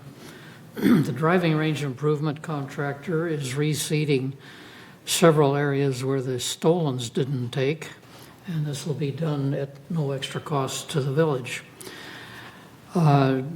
New equipment needed to meet the state mandated electrical requirements, eventually some 20 items, has been determined by a landscape department, and engineering for the repair shop electrical system necessary to accommodate this new equipment has been completed. The construction RFP has been circulated, and bids are due this month. Welding shop replacement bids are also due this month. Bids for the service center generator replacement at the vehicle maintenance building have been evaluated. Status for emergency electrical power for security at their new temporary location was discussed and will have to be addressed as needed. ChargePoint EV charging rates were briefly discussed. The concern was keeping our charging rates in step with costs. We also discussed items concerning clubhouse facilities renovation ad hoc committee, which I guess I'll cover later unless you want it now. You can do it now. I wasn't planning on having you talk about it. Okay, I will do it now then. I'll give you a little background here. The clubhouse facilities renovation ad hoc committee started out as a Clubhouse 1 renovation committee, but it devolved into the Clubhouse 1 pardon the expression, beautification committee, limiting structural rebuilding. And then it was expanded to include renovation of all clubhouses as such may occur. While not meeting as a separate committee since March, the activity continues within the GRF-M&C umbrella. Bids for renovation or beautification of Clubhouse 1 have been received. Staff are evaluating them and will present a recommendation at a special GRF-M&C meeting later this month. An inspection report form, a document has previously been developed to help routine inspection of each clubhouse. They're kind of a checkoff list. The committee requested some revision of that form to show detailed information such as an SO number of any requests, repair requests, as well as the status of any discrepancy correction. And Clubhouse 4 will have to have a special one because they have a lot of other operating equipment for the various shops. Design of the PAC restroom is continuing. Bids for resurfacing the pool deck at Clubhouse 2 have been received. VMS has been requested to reevaluate the scope of work for that one. Cognizance of a projection system for the Clubhouse 1 ballroom has also been placed as a special item in the Clubhouse 1 renovation project. Clubhouse 1 swimming pool and fountain replastering bids have been received and evaluated. The staff recommendation is due this month. I'm not aware of any scheduled future meetings of the clubhouse facilities ad hoc meeting per se, but I'm sure they'll continue under GRF. The next meeting of the third M&C committee is scheduled for 1:30 p.m. November 6th here in the boardroom and on Zoom. Okay, great. Thanks, Ralph, for that detailed report. You betcha. Do you have any updates, Jim, that you can share with us? Other than the GRF Broadband Ad Hoc Committee met yesterday, everything's moving forward on what is going to happen. We're actually kind of on call because as things come in that we need to make decisions on, then we will have meetings. So the meeting that shows here is scheduled on October 24th. It's actually to be determined as we proceed. Okay. Hopefully something will be able to be shared more than just we're meeting one of these days. Next, we have the GRF Disaster Preparedness Task Force, SK. Yes, GRF Disaster Preparedness Task Force Committee meeting was held on September 26, 9:30 a.m. in this boardroom. In that meeting, DPTF committee discussed many agenda items, and three major items discussed as follows. First, Director Skillman showed what they call fire blanket sold by Prepare Hero. It will be cost about $30, and she showed us how it works. So anyone interested in, maybe contact her. Another one is installing radio antenna at Clubhouse 3 need to be done by outside sources. So because carpentry and electrical work required. Third item is notice of a Great California Shakeout drill on October 19th, which is tomorrow, at 10:19 a.m. So please mark your calendar and participate. The next DPTF meeting is scheduled on November 20th, 9:30 a.m. in this boardroom. Thank you. Okay, thanks, SK. Just a minor comment. The shakeout is this Thursday, not tomorrow. So today is only Tuesday. So I'm sorry, October 19th. Yeah, so 10:19 at 10:19. 10:19. All right, great, thanks. Next, moving on to the GRF Compliance Ad Hoc Committee. Andy? Yeah, the committee met on October 5th, 2023, and completed its work on the compliance policy. And it's not a very long or detailed policy, but there were some changes made. It was submitted to the GRF board, and even though there could be a further meeting, the work is done on it because it was focused on the compliance policy. So next meeting to be announced, but maybe there won't be any. Okay, great. And while I've got you, what can you share regarding GRF Purchasing Task Force? GRF Purchasing Task Force Committee met on October 4, 2023. The committee completed its task of rewriting the purchasing policy, which is really something Bunny Carpenter, the president of GRF, is very proud of.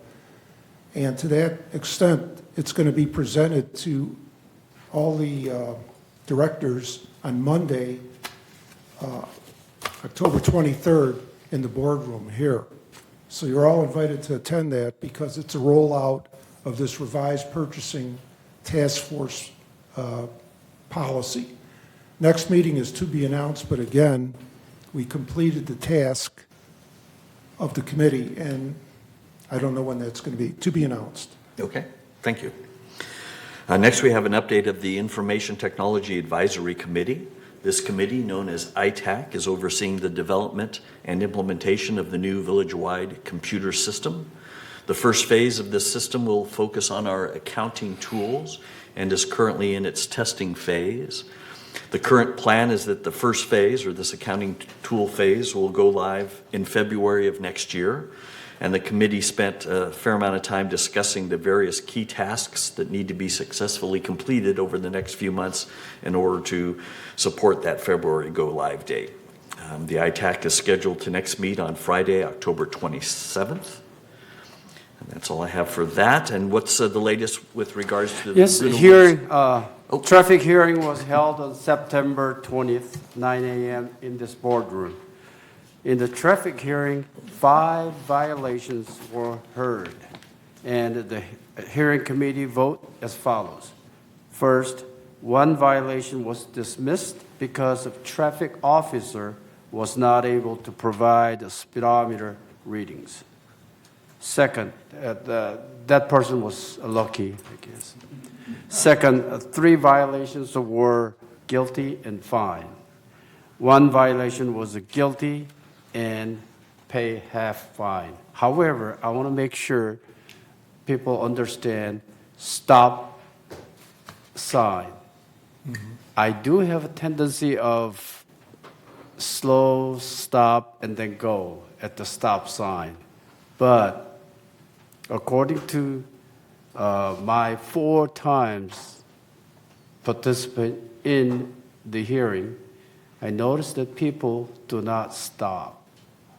Also, pull forward too far beyond the stop sign line and they get fined. If you continue fine, it's okay if you're willing to pay money, but please stop before stop sign. I just wanted to all third residents understand that. They will get you fined for that. Next traffic hearing is scheduled on October 15th, which is tomorrow, 9 a.m. in this boardroom. Thank you. Okay, great. Thanks for the update and the reminder. And finally, the following GRF committees have not met since the last 3rd board meeting of September 19th, so there are no updates for these. The GRF website ad hoc committee last met on May 22nd, and the date and time of its next meeting is to be determined. That's we're working through the contract. We've identified a vendor to rewrite our website and working on the contractual terms. The GRF Mobility and Vehicles Committee last met on August 2nd and is scheduled to next meet on Monday, November 6th at 1:30 p.m. here in the boardroom. The GRF Landscape Committee last met on August 22nd and is scheduled to next meet on Wednesday, September 26th at 9:30 a.m. here in the boardroom. The GRF Media and Communications Committee last met on September 18th and is scheduled to next meet on Monday, November 20th at 1:30 p.m. here in the boardroom. The GRF Security and Community Access Committee last met on August 23rd and is scheduled to next meet on Wednesday, October 25th at 1:30 p.m. here in the boardroom. And finally, the GRF Finance Committee last met on August 16th and is scheduled to next meet tomorrow, Wednesday, October 18th at 1:30 p.m. here in the boardroom. That concludes our committee reports. We're now agenda item 14, which is for the board to note any items they'd like to be discussed at a future open board meeting. So far on our list, we have the 4 items that we today put on 28-day member review and comment, which are eliminating the demolition consent requirements and associated fees, approving the revision to Architectural Standard 31 washer and dryer installations, adopting thirds collections and lien enforcement policy, and approving the amended schedule of monetary penalties. Are there any other agenda items anyone would like to add at this time? Okay, seeing none, we will move on to now agenda item 15, which is directors' comments. Do any directors have any last-minute comments that they'd like to share regarding topics discussed today? We're going to limit time since we're running late. SK, start with you. Nothing? Okay, move. I just add, we are all here for the resident. Resident pay the money and we use their monies, how to use it. And we have to be more transparent. How we do it, where the money go. I like to emphasize the transparency. Thank you. Jules, nothing? Ira? Ralph? Okay, Jim? No. Okay. Chris? Andy? Yeah, I'd like to add some information here. The GRF Finance Committee gets involved in a lot of things, and we're meeting soon. But of note is that the GRF Finance Committee has established 2 ad hoc committees. One of them it deals with the resolution of the Building E issue. You know, Building E is closed, and we have to find a replacement for the functions and people that were in Building E. GRF Finance, Jim Hopkins has established an ad hoc committee to do that. So it's going to be an open session, and good reason to come to the GRF Finance Committee meeting to hear about what's going on with that. Second thing is, Jim Hopkins has also established an ad hoc committee to look at room rental pricing. I don't know if some of you were at the meeting earlier this year. It's a very contentious thing. It's an important issue. And what's been established is an official ad hoc committee to look at room rental pricing. Again, it's going to come up at the meeting. So I would encourage anyone who has an interest in those things to come to the GRF Finance Committee. Other than that, I don't have anything. Okay. Now, regarding that room rental pricing ad hoc committee, is that only open to GRF Finance Committee members? No, it's an open meeting. But who's on it? Meaning, I didn't. You know, I don't have that. Okay. But I'm saying that maybe, GRF. maybe we need an item going forward, a report on the ad hoc committees. There's 2 of them being I added. guess. Well, yeah. So we'll talk about it. One was just created today, as far as I know. But yeah, Yeah. I didn't know about this one. So thanks. Yeah. Okay. All right. Thank you. Moon, did you have a comment? Same GRF elections coming up, also the whole composition may be different. So we got to wait and see what's going on. Okay. All right. Okay. Nikush, anything fine? Kayla, you're ready to eat? Okay. With that, I have nothing further as well. The business of our open meeting has now been completed. At this time, the monthly board will recess for 4 minutes. All right. Four minutes. And then the executive committee will reconvene to executive session. Thanks, ma'am, for sticking around. Appreciate it.